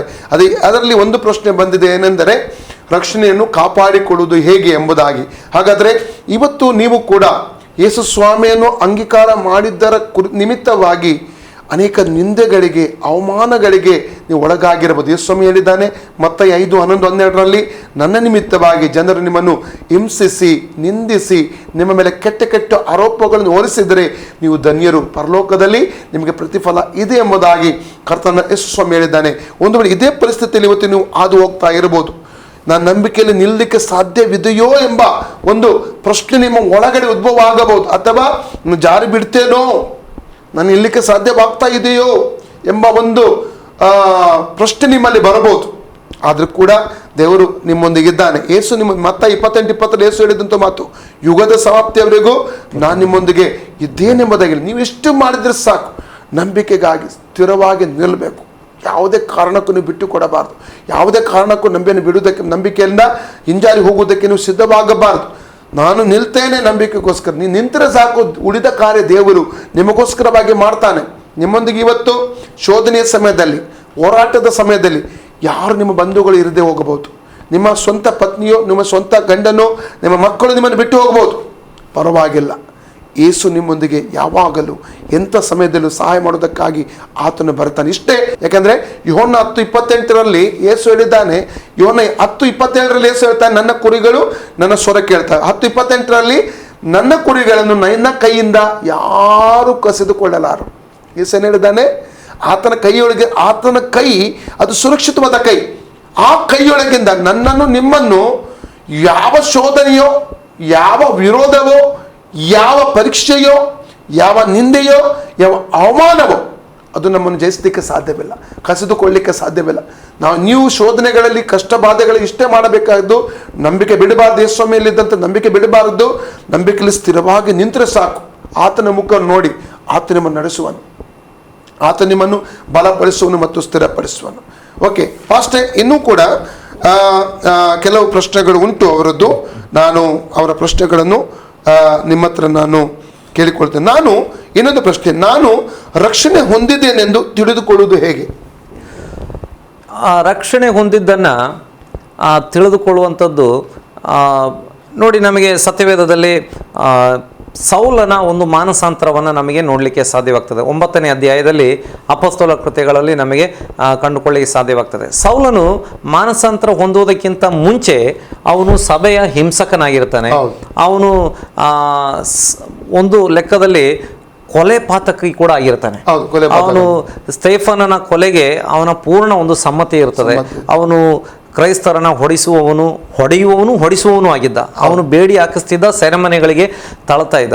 ಆದರೆ ಅಲ್ಲಿ ಅವನು ಮಾನಸಾಂತರ ಹೊಂದಿದ ಕೂಡಲೇ ಅವನ ಜೀವಿತದಲ್ಲಿ ಉಂಟಾಗ್ತಿರುವಂಥ ಬದಲಾವಣೆ ಬಗ್ಗೆ ನಮಗೆ ಅಲ್ಲಿ ಸ್ಪಷ್ಟವಾಗಿ ಕೆಲವು ವಿಷಯಗಳನ್ನು ಬರೆದಿರುವಂಥದ್ದನ್ನು ಓದಲಿಕ್ಕೆ ಸಾಧ್ಯವಾಗ್ತದೆ. ಈ ಅಪೊಸ್ತಲರ ಕೃತ್ಯಗಳು 9ನೇ ಅಧ್ಯಾಯದಲ್ಲಿ ಅಲ್ಲಿ ಸ್ಪಷ್ಟವಾಗಿ ಒಂದೆರಡು ವಾಕ್ಯಗಳನ್ನು ನಮಗೆ ಓದಲಿಕ್ಕೆ ಸಾಧ್ಯವಾಗ್ತದೆ. ನೋಡಿ, 9ನೇ ಅಧ್ಯಾಯ ಅದರ 11ನೇ ವಾಕ್ಯ, ನೀನೆದ್ದು ನೆಟ್ಟನೆ ಬೀದಿ ಎಂಬ ಬೀದಿಗೆ ಹೋಗಿ ಯೂದನ ಮನೆಯಲ್ಲಿ ತಾರ್ಸದ ಸೌಲನೆಂಬವನನ್ನು ವಿಚಾರಿಸು, ಅವನು ಪ್ರಾರ್ಥನೆ ಮಾಡುತ್ತಾನೆ ಮತ್ತು ಅನನೀಯನೆಂಬ ಒಬ್ಬ ಮನುಷ್ಯನು ಒಳಗೆ ಬಂದು ತನಗೆ ತಿರುಗಿ ಕಣ್ಣು ಕಾಣುವಂತೆ ತನ್ನ ಮೇಲೆ ಕೈ ಇಡುವುದನ್ನು ನೋಡಿದ್ದಾನೆ ಎಂದು ಹೇಳಿದನು. ಮಾನಸಾಂತರ ಹೊಂದಿದ ಕೂಡಲೇ ಅಥವಾ ರಕ್ಷಣೆ ಹೊಂದಿದ ಕೂಡಲೇ ಸೌಲನ ಜೀವಿತ ಒಂದು ಪ್ರಾರ್ಥನೆಯ ಜೀವಿತವಾಗಿ ಮಾರ್ಪಡ್ತಾ ಇದೆ. ಅದುವರೆಗೆ ಅವನು ಬೈಯುವವನಾಗಿ, ಹೊಡಿಸುವವನಾಗಿ, ಸೆರೆಮನೆಗಳಿಗೆ ಕ್ರೈಸ್ತರನ್ನ ತಳ್ಳುವವನಾಗಿ, ಕೊಲೆ ಮಾಡಲಿಕ್ಕೂ ಕೂಡ ಹಿಂಜರಿಯದಂಥ ವ್ಯಕ್ತಿಯಾಗಿದೆ. 8ನೇ ಅಧ್ಯಾಯ 1-3. ಹೌದು, ಅವನು ಅಷ್ಟೊಂದು ಒಂದು ಕಠಿಣ ಹೃದಯದ ಮನುಷ್ಯನಾಗಿದ್ದ. ಆದರೆ ಅವನು ಧರ್ಮಶಾಸ್ತ್ರದಲ್ಲಿ ತುಂಬ ಆಸಕ್ತನಾಗಿದ್ದ, ಆದರೆ ಹೃದಯ ತುಂಬ ಕಠಿಣವಾಗಿತ್ತು. ಈಗ ಅವನು ರಕ್ಷಣೆ ಹೊಂದಿದ ಕೂಡಲೇ ಈಗ ಅವನು ಏನು ಮಾಡ್ತಾ ಇದ್ದಾನೆ, ಅಲ್ಲಿ ಪ್ರಾರ್ಥನೆ ಮಾಡ್ತಾ ಇದ್ದಾನೆ. ನಮಗೆ 22ನೇ ಅಧ್ಯಾಯದಲ್ಲಿ 15-16ನೇ ವಾಕ್ಯದಲ್ಲಿ ಅಲ್ಲಿ ಕಂಡುಕೊಳ್ಳಿಕ್ಕೆ ಸಾಧ್ಯವಾಗ್ತದೆ. ಅವನು ಉಪವಾಸ ಪ್ರಾರ್ಥನೆ ಮಾಡ್ತಾ ಇದ್ದ. ಅಲ್ಲಿ ಇದನ್ನು ಅಲ್ಲಿ ಹೆಚ್ಚು ವಿವರಣೆ ಕೊಟ್ಟಿರುವಂಥದ್ದನ್ನು ನೋಡ್ಲಿಕ್ಕೆ ಸಾಧ್ಯವಾಗ್ತದೆ. ಅವನು ಉಪವಾಸವಾಗಿದ್ದ. ಅಂದರೆ ರಕ್ಷಣೆ ಹೊಂದಿದಂಥ ವ್ಯಕ್ತಿಗೆ ಪ್ರಾರ್ಥನೆಯ ಮೇಲೆ ಒಂದು ಆಸಕ್ತಿ ಬರ್ತದೆ. ಎರಡನೇದು, ಅವನಿಗೆ ಪಾಪದ ಜೀವಿತದ ಮೇಲೆ ಒಂದು ದ್ವೇಷ ಬರಲಿಕ್ಕೆ ಶುರುವಾಗ್ತದೆ. ಅದು ಅವನಿಗೆ ಈಗ ಪಾಪ ಮಾಡಲಿಕ್ಕೆ ಅವಕಾಶ ಇಲ್ಲ ಅಂತ ಪಾಪ ಮಾಡದೇ ಇರುವಂಥದ್ದಾಗಿರಲ್ಲ. ಪಾಪ ಮಾಡಲಿಕ್ಕೆ ಅವಕಾಶ ಇದ್ರೂ ಕೂಡ ಪಾಪವನ್ನು ಅವನು ಮನಪೂರ್ವಕವಾಗಿ ದ್ವೇಷ ಮಾಡುವಂಥವನಾಗಿರ್ತಾನೆ. ಈಗ ಕೆಲವೊಮ್ಮೆ ಏನಾಗ್ತದೆ, ಪಾಪ ಮಾಡಲಿಕ್ಕೆ ಅವಕಾಶ ಇಲ್ಲ, ಅದಕ್ಕೆ ಈಗ ನಾನು ಪಾಪ ಮಾಡ್ತಾ ಇಲ್ಲ, ಅದು ಮಾನಸಾಂತರವಾಗಿರಲ್ಲ. ಅವಕಾಶ ಸಿಕ್ಕರೆ ಅವನು ಪುನಃ ಪಾಪ ಮಾಡ್ತಾನೆ. ಆದರೆ ರಕ್ಷಣೆ ಹೊಂದಿದಂಥ ವ್ಯಕ್ತಿಗೆ ಅವನಿಗೆ ಗೊತ್ತಿಲ್ಲದೇನೆ ಅವನಿಗೆ ಪಾಪದ ಮೇಲೆ ಒಂದು ದ್ವೇಷ ಶುರು ಆಗ್ತದೆ. ಹೌದು, ಯೆಹೋವನ ಭಯವು ಪಾಪ ದ್ವೇಷವನ್ನು ಉಂಟು ಮಾಡ್ತದೆ. ಅಂದರೆ ಪಾಪದ ಮೇಲೆ ಒಂದು ದ್ವೇಷ ಉಂಟಾಗ್ತದೆ. ಎರಡನೇದಾಗಿ ಅವನಿಗೆ ಕರ್ತನ ಮೇಲೆ ಪ್ರೀತಿ ಉಂಟಾಗ್ತದೆ. ಅವನು ಹಿಂದೆ ಹೆಸರಿನ ಪೂರ್ತಿ ಅವನು ಕೆಲವೊಮ್ಮೆ ಒಂದು ಕ್ರೈಸ್ತ ಕುಟುಂಬದಲ್ಲಿ ಹುಟ್ಟಿದ್ರೆ ಅವನು ಚರ್ಚಿಗೆ ಹೋಗ್ತಾ ಇದ್ದ, ಅಥವಾ ಹೋಗದೇನೂ ಇರ್ತಾ ಇದ್ದ, ಅಥವಾ ಇನ್ಯಾವುದೋ ಪಂಗಡಗಳಲ್ಲಿದ್ದರೆ ಅವನು ಅಲ್ಲಿನ ಆಚಾರಗಳನ್ನು ಮಾಡ್ತಾ ಇದ್ದ, ಮಾಡದೇ ಇರ್ತಿದ್ದ. ಏನಿದ್ರು ಕೂಡ ದೇವರ ಮೇಲೆ ಅವನಿಗೆ ಪ್ರೀತಿ ಇರ್ತಿರ್ಲಿಲ್ಲ. ಅವನಿಗೆ ಇದ್ದಂಥ ಪ್ರೀತಿ ಲೋಕದ ಮೇಲೆ, ಹಣದ ಮೇಲೆ, ಅಥವಾ ತನ್ನ ಸೌಂದರ್ಯದ ಮೇಲೆ, ತನ್ನ ಕುಟುಂಬದ ಮೇಲೆ, ಸಂಪ್ರದಾಯದ ಮೇಲೆ, ಅಥವಾ ತನ್ನ ಒಂದು ನೌಕರಿಯ ಮೇಲೆ, ಅವನಿಗೆ ವಿವಿಧ ರೀತಿಯಲ್ಲಿ ಅವನು ತನ್ನ ಪ್ರೀತಿಯನ್ನು ವಿವಿಧ ಕಾರ್ಯಗಳ ಮೇಲೆ ತೋರಿಸ್ತದೆ. ಈಗ ಅವನ ಪ್ರೀತಿ ದೇವರ ಮೇಲೆ ಬರ್ತದೆ. ಅವನಿಗೆ ಗೊತ್ತಿಲ್ಲದೇನೆ ದೇವರ ಮೇಲೆ ಒಂದು ಪ್ರೀತಿ ಬರ್ತದೆ, ದೇವರ ವಾಕ್ಯದ ಮೇಲೆ ಒಂದು ಪ್ರೀತಿ ಬರ್ತದೆ, ಪ್ರಾರ್ಥನೆಯಲ್ಲಿ ಒಂದು ಆಸಕ್ತಿ ಬರ್ತದೆ.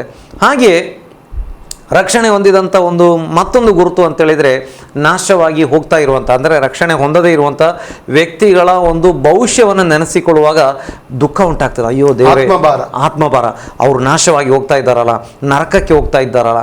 ಅದು ರಕ್ಷಣೆ ಹೊಂದಿದಂಥ ವ್ಯಕ್ತಿಯ ಮುಖ್ಯ ಲಕ್ಷಣ ಕೂಡ. ಆ ಒಂದು ಮತ್ತೊಬ್ಬ, ಅಯ್ಯೋ ದೇವರೇ ಹಾಳಾಗ್ತಾ ಇದ್ದಾನಲ್ಲ, ಅವನು ಪಾಪದಲ್ಲಿ ಹಾಳಾಗ್ತಾ ಇದ್ದಾನಲ್ಲ, ಆ ರೀತಿ ಒಂದು ಅನಿಸುವಿಕೆ ಅಥವಾ ಒಂದು ವಿಚಾರ ಮನಸ್ಸಲ್ಲಿ ಬರ್ತಾ ಇದ್ದರೆ ಅದೇ ನಾನು ರಕ್ಷಣೆ ಹೊಂದಿದ್ದೇನೆ ಅಂತ ತಿಳ್ಕೊಳ್ಳಿಕ್ಕೆ, ಕನ್ಫರ್ಮ್ ಮಾಡ್ಕೊಳ್ಳಿಕ್ಕೆ ಒಂದು ಮುಖ್ಯವಾದಂಥ ಒಂದು ವಿಷಯ ಕೂಡ. ಹೌದು, ಭಾರಿ ಒಳ್ಳೆಯದು. Praise God. ಈಗ ಇನ್ನೊಂದು ಪ್ರಶ್ನೆ ಇದೆ ಅವರದ್ದು. ಒಂದು ಸಲ ರಕ್ಷಣೆ ಹೊಂದಿ ತಂದೆ ಮಗ ಪವಿತ್ರಾತ್ಮ ಹೆಸರಲ್ಲಿ ನೀರಲ್ಲಿ ಮುಳುಗಿಸಿ ದೀಕ್ಷಾಸ್ನಾನ ತೆಗೆದುಕೊಂಡ ನಂತರ ಹೇಗೆ ಬೇಕಾದರೂ ಜೀವಿಸಬಹುದೇ? ಇನ್ನೂ 2 ಪ್ರಶ್ನೆ ಉಂಟು. ಮೊದಲನೇ ಪ್ರಶ್ನೆ, ಹೇಗೆ ಬೇಕಾದರೂ ಜೀವಿಸಬಹುದೇ? ಎರಡನೇದಾಗಿ, ಪಾಪ ಮಾಡಬಹುದೇ? ಮೂರನೇದಾಗಿ, ಪಾಪದಲ್ಲಿ ಜೀವಿಸಿದರೂ ಸ್ವರ್ಗ ಮತ್ತು ನಿತ್ಯ ಜೀವಿತ ಸಿಗುತ್ತದೆಯೇ? ಮೊದಲನೇ ಪ್ರಶ್ನೆ, ರಕ್ಷಣೆ ಹೊಂದಿದಂಥ ವ್ಯಕ್ತಿ ಹೇಗೆ ಬೇಕಾದರೂ ಜೀವನ ಮಾಡಲಿಕ್ಕೆ ಆಗ್ತದೋ ಎಂಬುದಾಗಿ. ಖಂಡಿತವಾಗಿ ದೇವರ ವಾಕ್ಯ ಹೇಳ್ತದೆ ಆಗಲ್ಲ. ಯಾಕಂತೇಳಿದರೆ ದೇವರ ವಾಕ್ಯ ಹೇಳ್ತದೆ, ನೀವು ದೇವರ ಆಲಯವೆಂದು ದೇವರ ಆತ್ಮನು ನಿಮ್ಮಲ್ಲಿ ವಾಸವಾಗಿದ್ದಾನೆಂದು ನಿಮಗೆ ಗೊತ್ತಿಲ್ಲವೋ? ಅಂದರೆ ರಕ್ಷಣೆ ಹೊಂದಿದಂಥ ವ್ಯಕ್ತಿಗಳಾಗಿರುವಂಥ ಪ್ರತಿಯೊಬ್ಬೊಬ್ಬರು ದೇವರ ಆಲಯ. 1 ಕೊರಿಂಥೆ 3:16 ವಾಕ್ಯದಲ್ಲಿ. ಅಂದರೆ ನಿಮ್ಮಲ್ಲಿ ದೇವರ ಆತ್ಮನು ವಾಸವಾಗಿದ್ದಾನೆ ಎಂದು ನಿಮಗೆ ಗೊತ್ತಿಲ್ಲವೋ? ಅಂದರೆ ಪಾಪ ಮಾಡುವಂಥವನು ಏನು ಮಾಡ್ತಾ ಇದ್ದಾನೆ? ಆ ದೇವರ ಆಲಯವನ್ನು ಹಾಳು ಮಾಡುವಂಥವನಾಗಿದ್ದಾನೆ.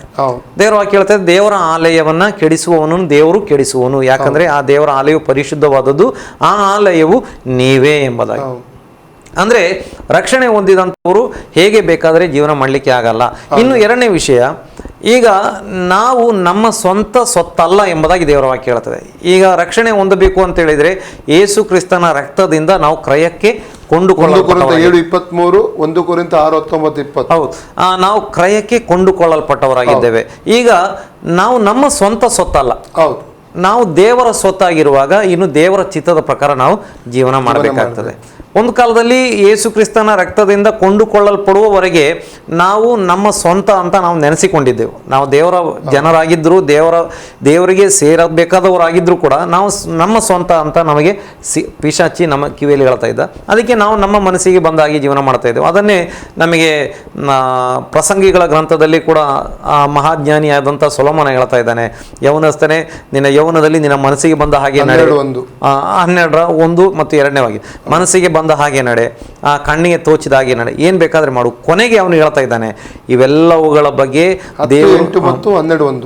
ದೇವರು ನಿನ್ನನ್ನು ನ್ಯಾಯ ವಿಚಾರಣೆಗೆ ಗುರಿ ಮಾಡುವನು ಅಂತ ಅದನ್ನು ತಿಳಿದುಕೊಂಡಿರು ಎಂಬುದಾಗಿ. ಅಂದರೆ ನಾವು ದೇವರ ಸೊತ್ತಾಗಿರುವಾಗ ಈಗ ದೇವರೇ ನಮ್ಮ ಮೇಲೆ ಅಧಿಕಾರ ಮಾಡುವವನಾಗಿರ್ತಾನೆ. ಎರಡನೇದು, ದೇವರ ಸ್ವತ್ತಾಗಿರುವಾಗ ನಾವು ಹೇಗೆ ಜೀವನ ಮಾಡಬೇಕು ಅಂತ ದೇವರೇ ನಿರ್ಧರಿಸುವಂಥವನಾಗಿದ್ದಾನೆ. ಈಗ ನಮಗೆ ಮನಸ್ಸಿಗೆ ಬಂದ ಹಾಗೆ ಜೀವನ ಮಾಡಲಿಕ್ಕೆ ಆಗಲ್ಲ, ಮತ್ತು ರಕ್ಷಣೆ ಹೊಂದಿದಂಥವರು ಆ ರೀತಿ ಜೀವನ ಮಾಡುವವರು ಆಗಿರಲ್ಲ. ಹೌದು, ಯಾಕಂದರೆ ಈವನ್ ಗಲಾತ್ಯ 5:1 ಕೂಡ ನಾವು ಪುನಃ ಆ ದಾಸತ್ವದ ನೊಗದಲ್ಲಿ ಸ್ವಾತಂತ್ರ್ಯಕ್ಕಾಗಿ ಕ್ರಿಸ್ತನು ನಿಮ್ಮನ್ನ ಸ್ವತಂತ್ರಗೊಳಿಸಿದ್ದಾನೆ, ದಾಸತ್ವದ ನೊಗಕ್ಕೆ ತಿರುಗಿ ನಾವು ಸಿಕ್ಕಾಕೊಳ್ಳೋದು. ಮತ್ತೆ 1 ಕೊರಿಂಥ 6:12 ಮತ್ತು 1 ಕೊರಿಂಥ 10:23 ಕೂಡ ಉಂಟು.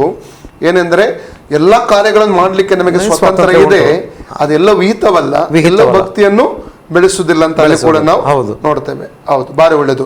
ಮತ್ತು 2ನೇ ಪ್ರಶ್ನೆ ಅವರದ್ದು ಏನೆಂದರೆ ಪಾಪ ಮಾಡಬಹುದೇ ಅಂತ. ಪಾಪ ಅಂದ್ರೆ ನಿಜವಾದ ಅರ್ಥದಲ್ಲಿ ರಕ್ಷಣೆ ಹೊಂದಿದವನು ಪಾಪ ಮಾಡುವುದಿಲ್ಲ ಎಂಬುದಾಗಿ ನಮಗೆ ಯೋಹಾನ ಪತ್ರಿಕೆಯಲ್ಲಿ ನೋಡ್ಲಿಕ್ಕೆ ಸಾಧ್ಯವಾಗ್ತದೆ. ಅಂದ್ರೆ ರಕ್ಷಣೆಯ ಅನುಭವದಲ್ಲಿ ಇರುವವನು ಪಾಪ ಮಾಡಲಿಕ್ಕೆ ಆಗಲ್ಲ. ಆದರೆ ನಾವಿನ್ನೂ ಶರೀರದಲ್ಲಿ ಇರುವುದರಿಂದ ನಮಗೆ ಗೊತ್ತಿದ್ದೋ ಗೊತ್ತಿಲ್ಲದೆ ಕೆಲವೊಮ್ಮೆ ಪಾಪ ನಮ್ಮ ಜೀವಿತದಲ್ಲಿ ಸಂಭವಿಸ್ತದೆ.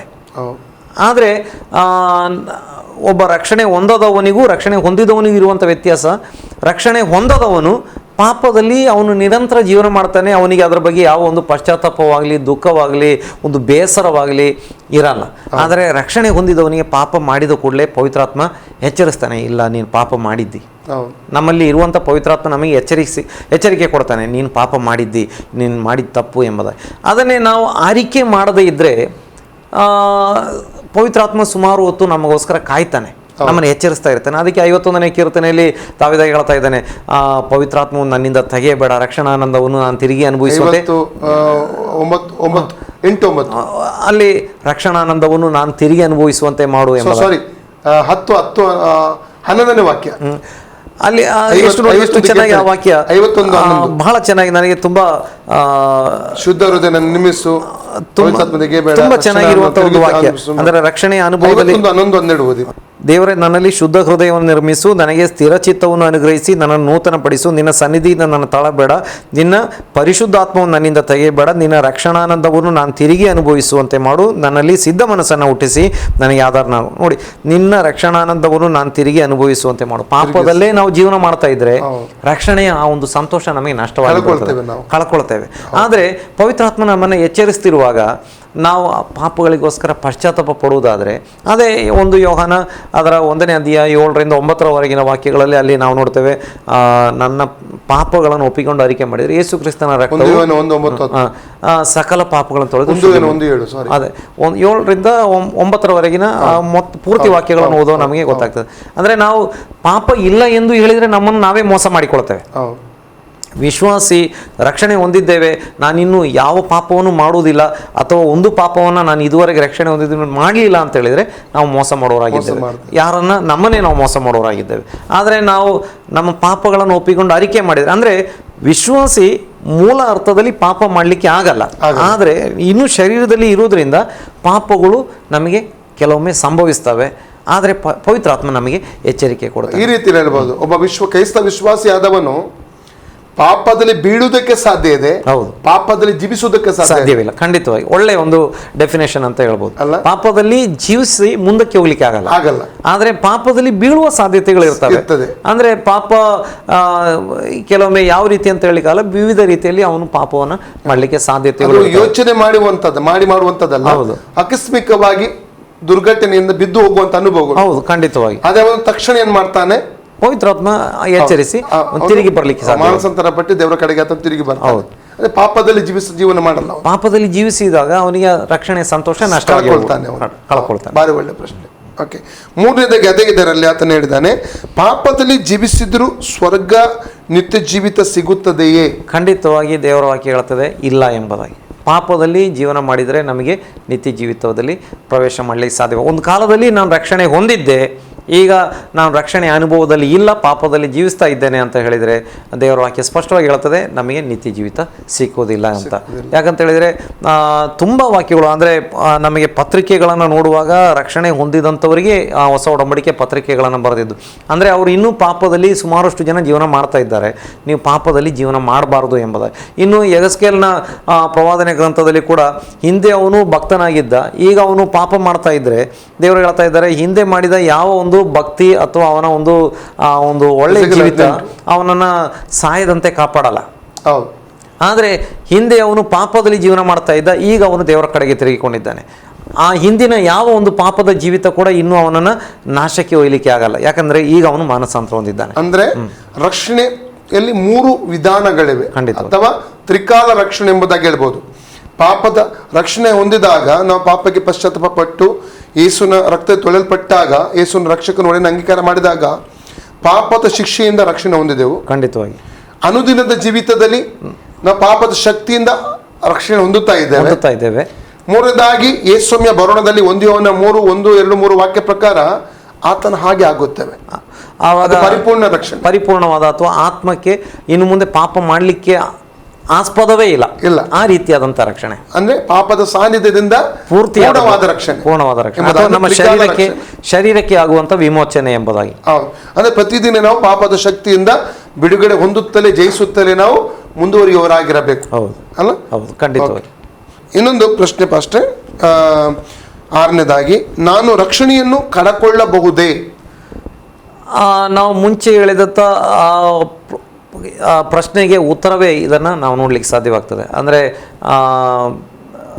ನಾವು ಮುಂಚಿನ ಪ್ರಶ್ನೆ ಇನ್ನೊಮ್ಮೆ ಓದಿ ಪಾಸ್ಟರ್. ಅದು ಒಂದು ಸಲ ರಕ್ಷಣೆ ಹೊಂದಿ ತಂದೆ ಮಗ ಪವಿತ್ರಾತ್ಮನ ಹೆಸರಲ್ಲಿ ನೀರಲ್ಲಿ ಮುಳುಗಿ ಮೂರನೇ ಪ್ರಶ್ನೆ, ಪಾಪದಲ್ಲಿ ಜೀವಿಸಿದ್ರು ಸ್ವರ್ಗ ನಿತ್ಯ ಜೀವಿತ ಸಿಗುತ್ತದೆಯೇ? ಅದೇ ಪ್ರಶ್ನೆಯ ಉತ್ತರವನ್ನೇ ನಮಗೆ ಈ ಕೊನೆಯ ಪ್ರಶ್ನೆಗೂ ಕೂಡ ಅನ್ವಯಿಸ್ತದೆ. ಈ ರೀತಿಯಲ್ಲಿ ಕೂಡ ಹೇಳ್ಬಹುದಲ್ಲ? ಪ್ರಕಟಣೆ 3:5 ಅಲ್ಲ, ಓದ್ತೀರಾ ಪಾಸ್ಟರ್? ಖಂಡಿತವಾಗಿ.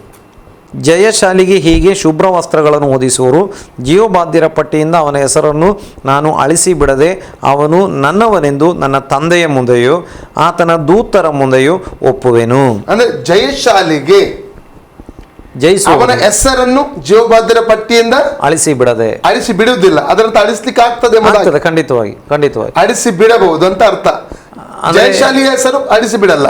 ಕ್ರಿಸ್ತನಲ್ಲಿ ಹುಟ್ಟಿದಾಗ ಕ್ರಿಸ್ತನಲ್ಲಿ ಜೀವನ ಮಾಡಬೇಕು. ಅವನು ಕ್ರಿಸ್ತನಲ್ಲಿ ಮರಣ ಹೊಂದಿದರೆ ಅಥವಾ ಕ್ರಿಸ್ತನ ಬರುವಿಕೆಯಲ್ಲಿ ಅವನು ರೂಪಾಂತರ ಹೊಂದಿದರೆ, ಅಥವಾ ಇನ್ನೊಂದು ರೀತಿಯಲ್ಲಿ ಹೇಳ್ಬೋದು, ಕ್ರಿಸ್ತನಲ್ಲಿ ಹೊಸದಾಗಿ ಹುಟ್ಟಿದ ಕ್ರಿಸ್ತನಲ್ಲಿ ಜೀವನ ಮಾಡಲಿಲ್ಲ. ಹುಟ್ಟಿದರೆ ಮಾತ್ರ ಆಗಲ್ಲ, ಕ್ರಿಸ್ತನಲ್ಲಿ ಜೀವನ ಮಾಡಬೇಕು. ಜೀವನ ಮಾಡದಿದ್ದರೆ ಅವನ ಹೆಸರು ಜೀವಬಾಧ್ಯರ ಪಟ್ಟಿಯಿಂದ ಅಳಿಸಲ್ಪಡುತ್ತದೆ. ಹೌದು.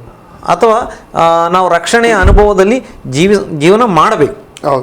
ಶೋಧನೆಗಳು ಬರ್ತವೆ, ವಿರೋಧಗಳು ಬರ್ತವೆ, ಅಥವಾ ಏನಂತ ಹೇಳ್ಬೋದು, ನಮ್ಮನ್ನು ನಂಬಿಕೆಯಿಂದ ಬೀಳಿಸುವಂಥ ಅನೇಕ ಸಂದರ್ಭಗಳು, ಹೋರಾಟಗಳು ನಮ್ಮ ಜೀವಿತಕ್ಕೆ ಬರ್ತವೆ.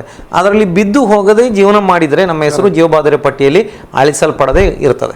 ಇನ್ನೊಂದು ಏನಿದೆ, ಫಿಲಿಪ್ಪಿ 3:10 ಪೌಲು 4 ವಿಷಯ ಹೇಳ್ತಾನೆ. ನಾನು ಆತನನ್ನು, ಅಂದರೆ ಯೇಸು ಕ್ರಿಸ್ತನನ್ನು, ಆತನ ಅತ್ಯಧಿಕವಾದಂತಹ ಶಕ್ತಿಯನ್ನು, ಅಂದರೆ ಪುನರ್ವಸನ ಶಕ್ತಿಯನ್ನು, ಆತನ ಬಾಧೆಗಳಲ್ಲಿ ಪಾಲುಗಾರನಾಗುವಂಥ ಒಂದು ಪದವಿಯನ್ನು, ಮರಣದ ಪರ್ಯಂತರ ಆತನಿಗೆ ಸ್ವರೂಪನಾಗಬೇಕೆಂಬುದೇ. ಹೀಗಾದರೆ 11ನೇ ವಾಕ್ಯದಲ್ಲಿ ಹೇಳ್ತಾನೆ, ಕೆಲವರಿಗೆ ಆಗುವ ಪುನರ್ವಸನವು ನನಗೂ ಒದಗಿ ಬಂದಿದೆ.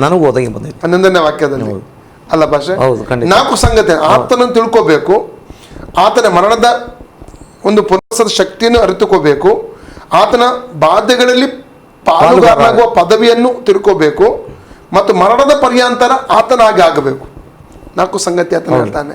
ಮತ್ತೆ 11ನೇ ವಾಕ್ಯ, ಹೀಗಾದರೆ ಕೆಲವರಿಗೆ ಆಗುವ ಪುನರ್ವಸನ ನನಗೂ ಕೂಡ ಒದಗಿ ಬಂದಿತ್ತು. ಅಂದರೆ ಕೆಲವರಿಗೆ ಅಂತ ಹೇಳಲಿಕ್ಕೆ ಕಾರಣ, ನಂಬಿಕೆಗೆ ಬಂದಂಥವರು ಎಲ್ಲರೂ ಈ ನಿಜವಾದಂಥ ಕೊನೆಯ ಆ ಒಂದು ಪುನರುತ್ಥಾನವನ್ನು ಕೆಲವೊಮ್ಮೆ ಹೊಂದಿಕೊಳ್ಳದೆ ಹೋಗಲಿಕ್ಕೆ ಸಾಧ್ಯತೆ ಉಂಟು, ಕಳ್ಕೊಳ್ಳಿಕ್ಕೆ ಸಾಧ್ಯತೆ ಉಂಟು.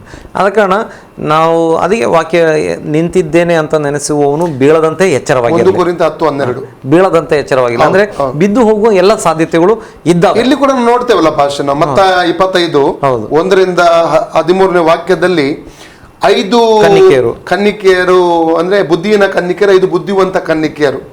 ಅಲ್ಲಿ 13ನೇ ವಾಕ್ಯ ಸ್ಪಷ್ಟವಾಗಿ ಹೇಳ್ತದೆ. 25ನೇ ಅಧ್ಯಾಯದ 10, 11, 12, 13 ಈ ವಾಕ್ಯಗಳನ್ನು ನೋಡ್ತೇವೆ. ಈ ಬುದ್ಧಿಹೀನ ಕನ್ನಿಕೆಯರಿಗೆ ಬಾಗಿಲು ಮುಚ್ಚಲ್ಪಟ್ಟ ನಂತರ ತೆರೆಯಲ್ಪಡಲಿಲ್ಲ. ಸಿದ್ಧರಾಗದವರಿಗೆ ತೆರೆಯಲ್ಪಡಲಿಲ್ಲ. ಎರಡೂ ಕನ್ನಿಕೆಯರು ರಕ್ಷಣೆ ಹೊಂದಿದ್ದಾರೆ. ದಿನ ಅವರು ಕಾದಿದ್ದವ್ರೆ. ಹೌದು, ರಕ್ಷಣೆ ಹೊಂದಿದ್ದಾರೆ, ದೀಕ್ಷೆ ತೆಗೆದುಕೊಂಡಿದ್ದಾರೆ, ಚರ್ಚೆಗೆ ಹೋಗ್ತಾರೆ, ಎಲ್ಲ ಇದೆ. ಆದ್ರೆ ವ್ಯತ್ಯಾಸ ಏನಂದ್ರೆ ಅವರು ತಮ್ಮನ್ನು ಸಿದ್ಧಪಡಿಸಿಕೊಳ್ಳಲಿಲ್ಲ ಅಲ್ಲ ಭಾಷೆ. ಹೌದು, ಖಂಡಿತವಾಗಿ.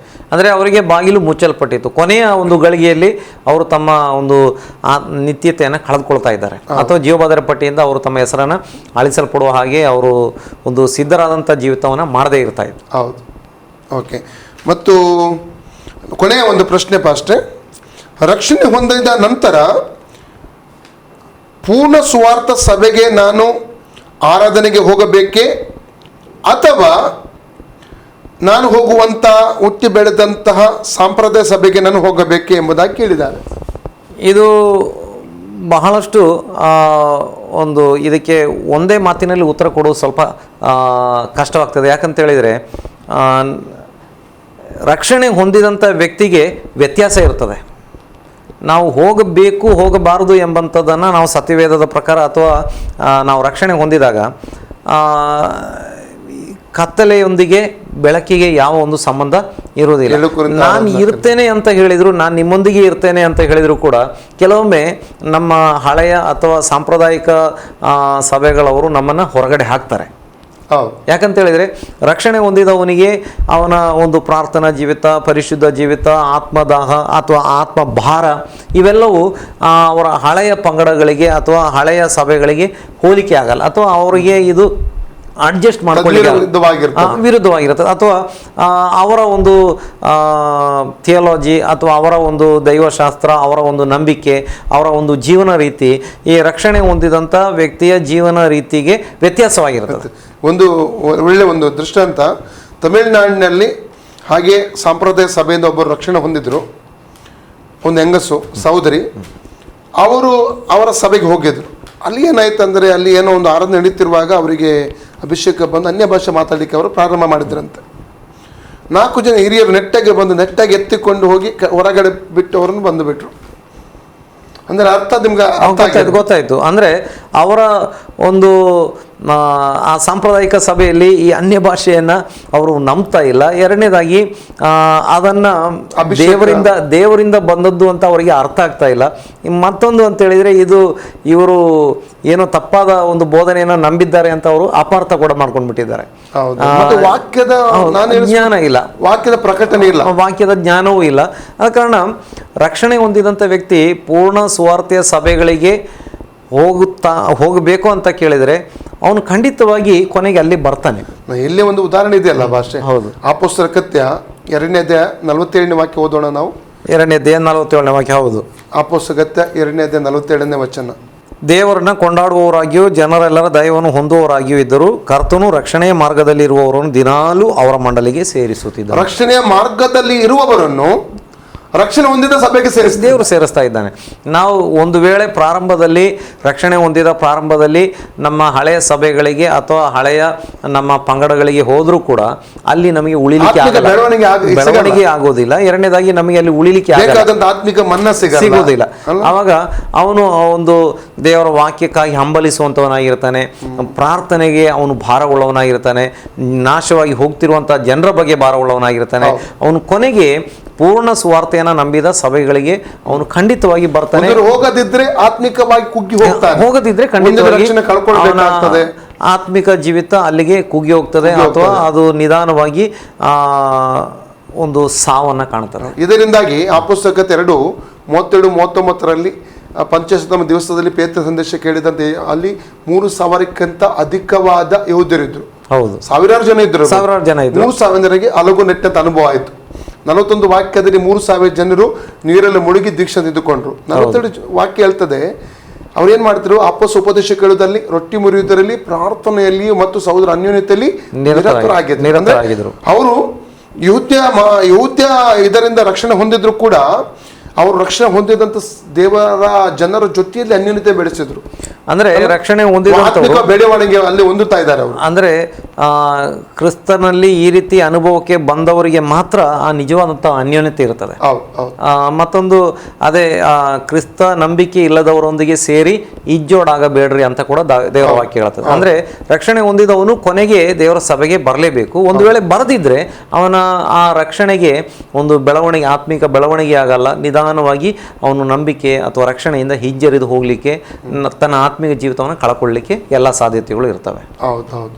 ನಮಗೆ ಪ್ರಾರ್ಥನೆ ಬೇಕು, ರಕ್ಷಣೆ ಹೊಂದಿದ ಒಬ್ಬರಿಬ್ಬರು ಪ್ರೋತ್ಸಾಹ ಮಾಡೋರು, ಬೀಳುವಾಗ ಏಳುವಾಗ ವಾಕ್ಯದ ಬೋಧನೆ ಅದು ಇಂಪಾರ್ಟೆಂಟ್. ಯಾಕಂದ್ರೆ ಜ್ಞಾನೋಕ್ತಿ 6:23 ಹೇಳ್ತದೆ, ಆಜ್ಞೆ ದೀಪ ವಾಕ್ಯ ಅಂದ್ರೆ ಓದಿ ವಾಕ್ಯವನ್ನು. ಜ್ಞಾನೋಕ್ತಿ 6:23. ಆಜ್ಞೆ ದೀಪ, ಉಪದೇಶವೇ ಬೆಳಕು, ಶಿಕ್ಷಣ ಪೂರ್ವಕವಾದ ಬೋಧನೆಯೇ ಜೀವದ ಮಾರ್ಗ.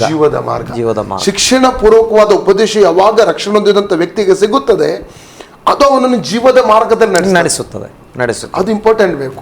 ಅದಕ್ಕೆ ದೇವರ ವಾಕ್ಯ ಹೇಳ್ತಾರೆ, ನಿನ್ನ ವಾಕ್ಯವು ನನ್ನ ಕಾಲಿಗೆ ದೀಪವು ದಾರಿಗೆ 119 ವಚನ. ಅಂದ್ರೆ ಆ ದೇವರ ವಾಕ್ಯ ದೇವರ ಸಭೆಯಿಂದನೇ ಸಿಗ್ತದೆ. ಮತ್ತು ಸತ್ಯವೇದ ಓದುವಾಗಲೂ ಸಿಗ್ತದೆ. ಆದರೆ ಆ ಸತ್ಯವೇದ ಓದಿದಾಗ ಸಿಕ್ಕಿದಂಥ ಅಥವಾ ಅದು ಇನ್ನೂ ಸ್ಪಷ್ಟವಾಗಿ ದೇವರ ಸೇವಕರ ಮೂಲಕವಾಗಿ ನಮಗೆ ಸಿಗ್ತದೆ. ವಾಕ್ಯ ಓದಲಿಕ್ಕೆ ಕಲೀಲಿಕ್ಕೆ ನಮಗೆ ಅಲ್ಲಿ ಅವಕಾಶ ಆಗ್ತದೆ. ಸತ್ಯವೇದವನ್ನು ತಿಳಿದುಕೊಳ್ಳಲೇಬೇಕು. ಹೌದು, ಖಂಡಿತವಾಗಿ ತಿಳಿದುಕೊಳ್ಳಬೇಕು. ಇಲ್ಲದಿದ್ರೆ ಅವನು ಆತ್ಮಿಕ ಬೆಳಿಲಿಕ್ಕೂ ಆಗಲ್ಲ, ಹೊಂದಿದ ರಕ್ಷಣೆಯಲ್ಲಿ ನಂಬಿಕೆಯಲ್ಲಿ ಸ್ಥಿರವಾಗಿ ಉಳಿಲಿಕ್ಕೆ ಆಗಲ್ಲ, ಖಂಡಿತವಾಗಿ ಸಾಧ್ಯವಾಗಲ್ಲ. ಹೌದು, ಉಳಿಲಿಕ್ಕೆ ಆಗಲ್ಲ. ಹೌದು, ನಂಬಿಕೆಯಲ್ಲಿ ಬೆಳೆಯಬೇಕು, ಹಾಗೆ ನಂಬಿಕೆಯಲ್ಲಿ ಉಳಿಯಬೇಕು. ಹೌದು. ಹಾಗಾದ್ರೆ ತಾವು ಹೇಳುವ ಪ್ರಕಾರ ರಕ್ಷಣೆ ಹೊಂದಿದಂತ ದೇವಜನರ ಗುಂಪಿನಲ್ಲಿ ಸೇರಿ ಆರಾಧನೆ ಮಾಡಬೇಕು ಮತ್ತು ಆತ್ಮಿಕವಾಗಿ ಆತನು ಬೆಳವಣಿಗೆ ಹೊಂದಿಕೊಳ್ಳಬೇಕು ಎಂಬುದಾಗಿ. ಓಕೆ, ದೇವರಿಗೆ ಸ್ತೋತ್ರ. ಪಾಸ್ಟರ್, ಇಷ್ಟು ಹೊತ್ತು ತಾವು ನಮ್ಮ ಮಧ್ಯದಲ್ಲಿ ಇದ್ದುಕೊಂಡು ಈ ನಿಮ್ಮ ಪ್ರಶ್ನೆಗೆ ನಮ್ಮ ಉತ್ತರ ಈ ಕಾರ್ಯಕ್ರಮದಲ್ಲಿ ತೆಗೆದುಕೊಂಡು ನಮ್ಮ ವೀಕ್ಷಕರ ಈ ಚಾರ್ಲ್ಸ್ ಚತ್ತನ್ನ ಮಂಗಳೂರು ಇವರ ಪ್ರಶ್ನೆಗಳಿಗೆ ತಾವು ಉತ್ತರ ಕೊಟ್ಟಿದ್ದೀರಿ. ತಮಗೆ ಧನ್ಯವಾದಗಳು. ದೇವರು ನಿಮ್ಮನ್ನು ವಿಶೇಷವಾಗಿ ಆಶೀರ್ವಾದ ಮಾಡಲಿ. ಇನ್ನು ಮುಂದೆ ಕೂಡ ತಾವು ನಮ್ಮ ಮಧ್ಯದಲ್ಲಿ ಬಂದು ನಮ್ಮ ವೀಕ್ಷಕರ ಪ್ರಶ್ನೆಗಳಿಗೆ ಉತ್ತರ ಕೊಡ್ತೀರಿ ಎಂಬುದಾಗಿ ನಮಗೆ ನಂಬಿಕೆ ಇದೆ ಮತ್ತು ತಮಗೂ ಸ್ವಾಗತ. ದೇವರ ಆಶೀರ್ವಾದ. ಪ್ರಿಯ ವೀಕ್ಷಕರೇ, ನಿಮ್ಮ ಪ್ರಶ್ನೆಗೆ ನಮ್ಮ ಉತ್ತರ ಈಗಾಗಲೇ ನಾವು ಸ್ವಲ್ಪ ಸಮಯ ನಮ್ಮ ವೀಕ್ಷಕರಾದಂಥ ಚಾರ್ಲ್ಸ್ ಚತ್ತನ್ನ ಮಂಗಳೂರು ಇವರ ಪ್ರಶ್ನೆಗಳಿಗೆ, ರಕ್ಷಣೆ ಕುರಿತಾಗಿರುವಂಥ ಕೆಲವು ಪ್ರಶ್ನೆಗಳಿಗೆ ನಮ್ಮ ಪಾಸ್ಟರ್ ಅಬ್ರಾಮ್ ರವರು ಉತ್ತರವನ್ನು ಕೊಟ್ಟಿರುತ್ತಾರೆ. ಇವತ್ತು ಅನೇಕರ ಮನಸ್ಸಲ್ಲಿ ಅನೇಕ ಪ್ರಶ್ನೆಗಳಿಗಿರುವುದು ಸಹಜ. ಪ್ರಶ್ನೆಗಳು ಇಲ್ಲದೆ ಹೋದಲ್ಲಿ ನಮಗೆ ಆತ್ಮಿಕವಾಗಿ ಬೆಳವಣಿಗೆ ಆಗ್ಲಿಕ್ಕೆ ಆಗಲ್ಲ. ಲೂಕನ ಪುಸ್ತಕ 2ನೇ ಅಧ್ಯಾಯ ನಾವು 46ರಿಂದ 52 ವಾಕ್ಯ, 46-48 ವಾಕ್ಯದಲ್ಲಿ ಓದ್ತೇವೆ. ಯೇಸು ಮರಿಯ ಮತ್ತು ಯೋಸೆಫರಿಂದ ತಪ್ಪಿಸಿಕೊಂಡಾಗ ಅದು ಆಲಯದಲ್ಲಿ ಅಲ್ಲಿ ಬೋಧಕರಿಗೆ ಪ್ರಶ್ನೆಗಳನ್ನು ಕೇಳುತ್ತಾ ಅವರಿಗೆ ಅಲ್ಲಿ ಉಪದೇಶವನ್ನು ಆತನು ಕೇಳುವಂಥ ವ್ಯಕ್ತಿ ಆಗಿದ್ದಂತೆ. ಪ್ರಶ್ನೆಯನ್ನು ಕೇಳ್ತಾ ಇದ್ದ, ಉತ್ತರ ಹೊಂದುತ್ತಾ ಇದ್ದ. ಪ್ರಶ್ನೆ ಕೇಳುವುದು ಅದು ನಮ್ಮ ನಿಜವಾಗಿಯೂ ನಾವು ಆತ್ಮಿಕ ಬೆಳೆಯುವುದಕ್ಕೆ ನಮಗೆ ಸಹಾಯವಾಗುತ್ತದೆ. ನಮಗೆ ಪ್ರಶ್ನೆಗಳು ಇಲ್ಲದಿದ್ದರೆ ನಾವು ಬೆಳವಣಿಗೆ ಹೊಂದಲಿಕ್ಕೆ ಆಗಲ್ಲ. ಆದ ಕಾರಣ ಪ್ರಶ್ನೆಗಳು ಇರುವುದು ಸಹಜ. ಆದ ಕಾರಣ ತಮ್ಮಲ್ಲಿ ಅನೇಕ ಪ್ರಶ್ನೆಗಳು ಇರ್ಬೋದು. ಆದಿಕಾಂಡದಿಂದ ಪ್ರಕಟಣೆ ಅವರಿಗೆ ಸಬ್ಜೆಕ್ಟ್ ವೈಸ್, ನೀವು ಈಗ ನೋಡಿದ ಹಾಗೆ ಸಬ್ಜೆಕ್ಟ್ ವೈಸ್ ಪ್ರಶ್ನೆಗಳನ್ನು ಕೇಳ್ಬೋದು, ಅಥವಾ ಬೇರೆ ಬೇರೆ ಮಧ್ಯದ ಪ್ರಶ್ನೆಗಳನ್ನು ಕೂಡ ನೀವು ಕೇಳಬಹುದು. ಅವೆಲ್ಲಕ್ಕೂ ಉತ್ತರವಾಗಿ ಪ್ರತಿ ಭಾನುವಾರ ಈ ಒಂದು ಕಾರ್ಯಕ್ರಮದಲ್ಲಿ 9ರಿಂದ 10 ಗಂಟೆಗೆ ನಡೆಯುವ ಈ ಒಂದು ನಿಮ್ಮ ಪ್ರಶ್ನೆಗೆ ನಮ್ಮ ಉತ್ತರ ಕಾರ್ಯಕ್ರಮದಲ್ಲಿ ನಾವು ಅನೇಕ ದೇವಸೇವಕರ ಮೂಲಕವಾಗಿ ತಮಗೆ ಉತ್ತರವನ್ನು ತೆಗೆದುಕೊಂಡು ಬರ್ತೇವೆ. ಈ ಕಾರ್ಯಕ್ರಮಕ್ಕಾಗಿ ಸತತವಾಗಿ ತಾವು ಪ್ರಾರ್ಥಿಸಿರಿ, ಆಶೀರ್ವಾದ ಹೊಂದಿಕೊಳ್ಳಿರಿ. ಕರ್ತನ ಯೇಸು ಸ್ವಾಮಿ ನಿಮ್ಮನ್ನು ಆಶೀರ್ವಾದ ಮಾಡಲಿ. ಅಲ್ಲಿಯವರೆಗೆ ಇನ್ನೊಂದು ಕಾರ್ಯಕ್ರಮದೊಂದಿಗೆ ತಮ್ಮ ಮಧ್ಯದಲ್ಲಿ ಬರುವವರೆಗೆ ವೀಕ್ಷಿಸುತ್ತೀರಿ. ಆಸರಿಟ್ಟೇವೆ.